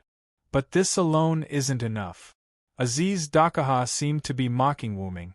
The shadow wings on his back suddenly spread out, and a large amount of black mud seemed to be recreated. It swarmed out from Aziz Dakaha's back and increased the amount of black mud. It also accelerated the rate at which the black mud was eroding the Black Sea. But what surprised Aziz Dakaha even more was what came next. Lightning! Lightning! Lightning! I am the conqueror who can defeat 1,000 with white, 10,000 with 1,000, and 10,000 with 10,000.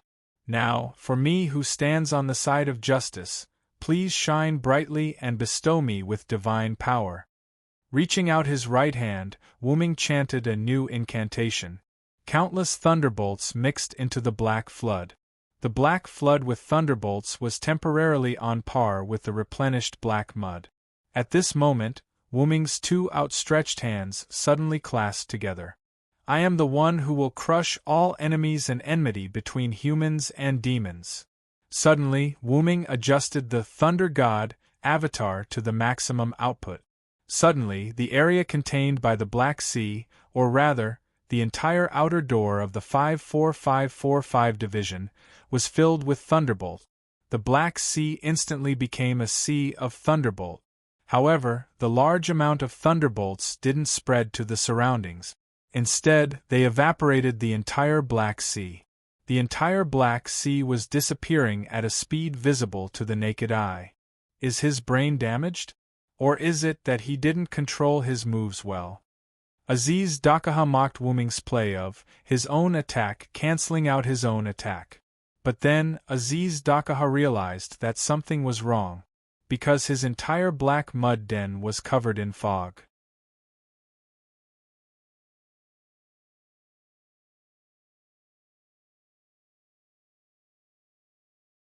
Chapter 863. What are you trying to do? Az Dakaha couldn't help but shout. The black ocean that had been evaporated by the Thunder God's incarnation had now turned into mist and filled the entire black mud cave. Moreover, from the outside, billowing white fog could be seen emerging from the numerous holes in the black mud cave, as if the interior was on fire. The thick fog had indeed attracted the attention of outsiders. What's that? Someone shouted. Some people noticed the mist that was coming out of the cave. Gradually, the large number of community members surrounding the 54545 barrier put down their work one by one and looked at the Devil's Den that was emitting thick fog. Many brave people flew into the sky, hoping to observe from a closer distance. Smoke? No, it's mist. Mandela rode a flying dragon into the sky. It would be easier to investigate the mist. After checking the defensive grace that he had prepared, Mandela piloted the wyvern in the direction of the fog to begin his investigation. In the sky not far away, White Yikshaw was flying toward them. Because they knew the seriousness of the matter, the outer gates around the 54545 outer gate had been controlled by the North District's hierarchy and sealed off. As a result, White Yikshaw could only move to the nearest outer gate that was sealed off and use his own methods to come over. White Yikshaw, who had no convenient method, could only fly over. This power. The thick fog also attracted White Yikshaw, who had just rushed over. This caused White Yikshaw, who was about to land, to give up on his plan. Instead, he headed straight for the Devil's Den. Wuming had used flood in front of White Yikshaw. The mist was very similar to Wuming's flood. Or rather, it had the exact same aura. How could it not attract White Yikshaw's attention?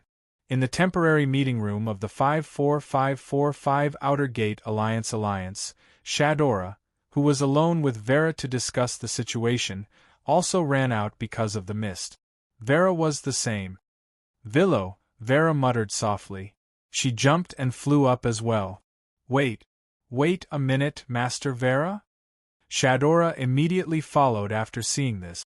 Just as Shadora and Vera flew into the sky, the White Yikshaw, who happened to encounter them, issued a warning. Don't get too close. I'm afraid the mist is corrosive. White Yikshaw had witnessed the might of the outer sex sea of annihilation. Absolute Evil's clone had died without a trace. This fog probably had a similar ability. Lord White Yikshaw, have you arrived? Shadora was rather surprised to see White Yikshaw here. I just arrived not long ago. When I saw the changes here, I immediately rushed over. White Yikshaw nodded at Shadora and Vera. We rushed over because we saw the changes here, Shadora replied. Then, Shadora looked at the temporary base of the community. Taking a closer look, these communities seemed to be very close to the boundary wall.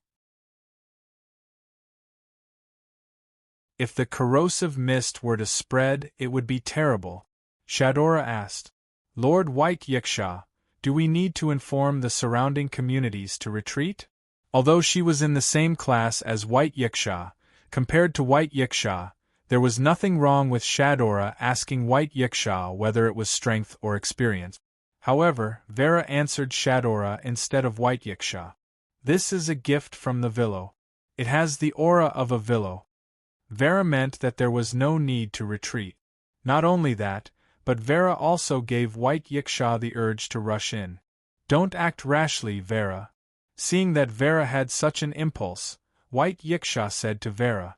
Then, White Yiksha turned to Shadora. Let's get the others to retreat first. After all, I don't know what's going on inside. Okay, Lord White Yiksha. I'll inform everyone now.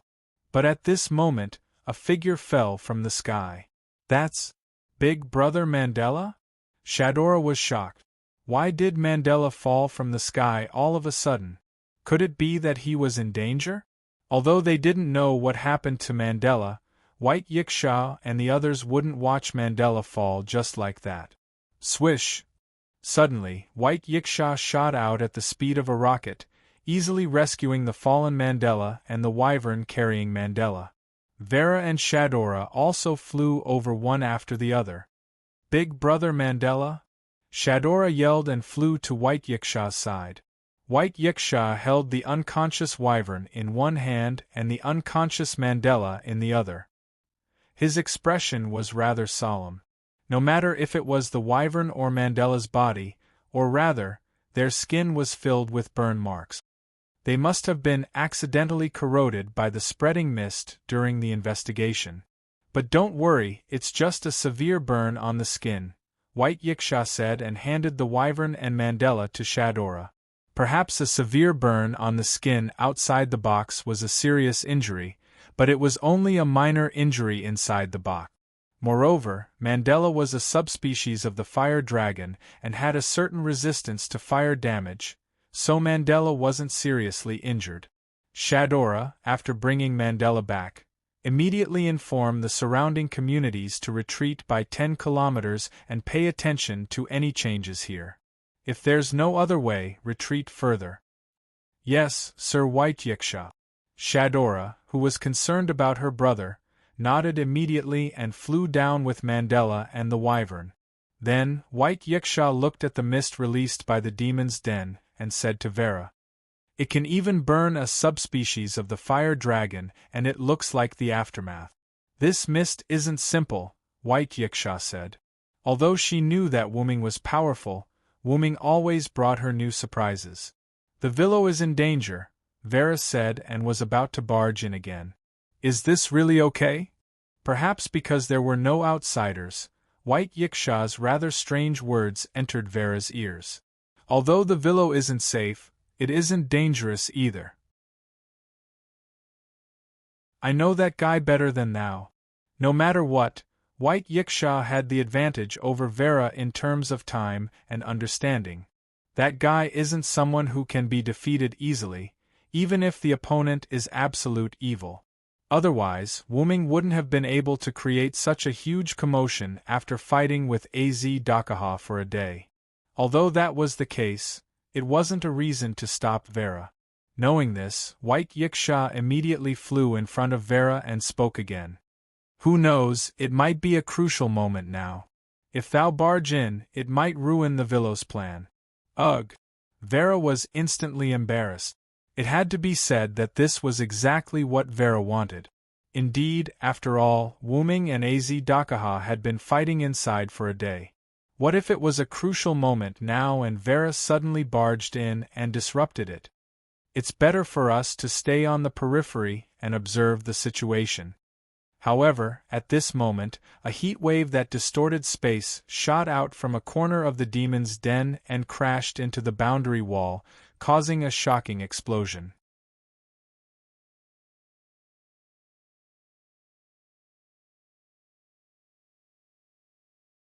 Chapter 864. The timeline jumped forward a few minutes. The fog created by Wu Ming's Thunder God avatar had yet to spread outside. A large amount of fog was concentrated in the Devil's Den, which was not very permeable, and would not dissipate in a short time.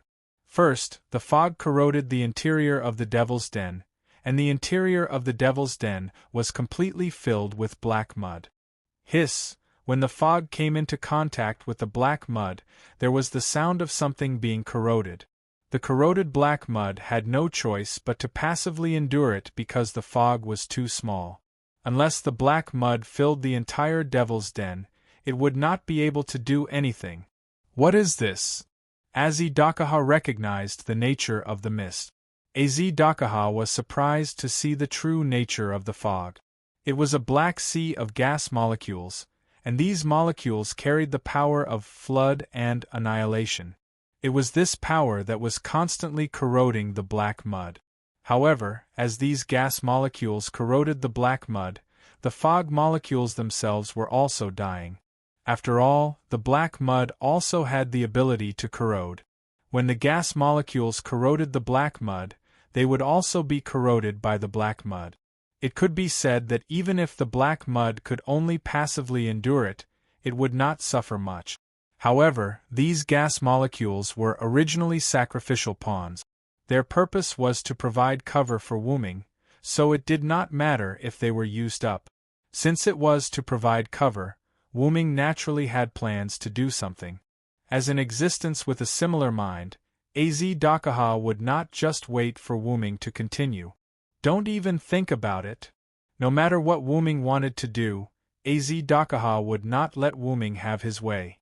As he spoke, Az-Dakaha opened his mouth.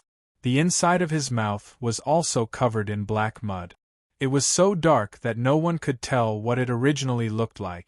Only his black fangs were as sharp as ever.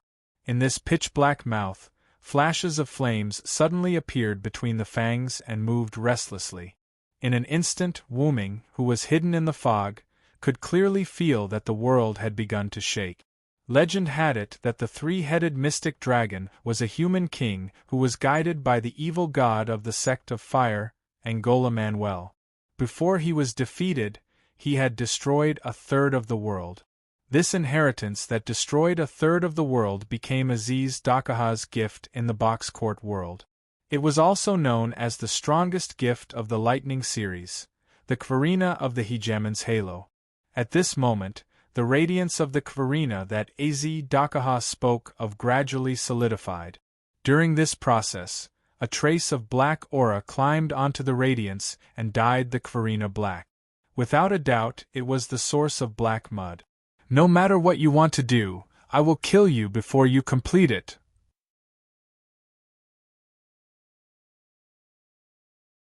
Az-Dakaha was prepared to use the Kvarina mixed with the source of black mud to completely eliminate Wu Ming.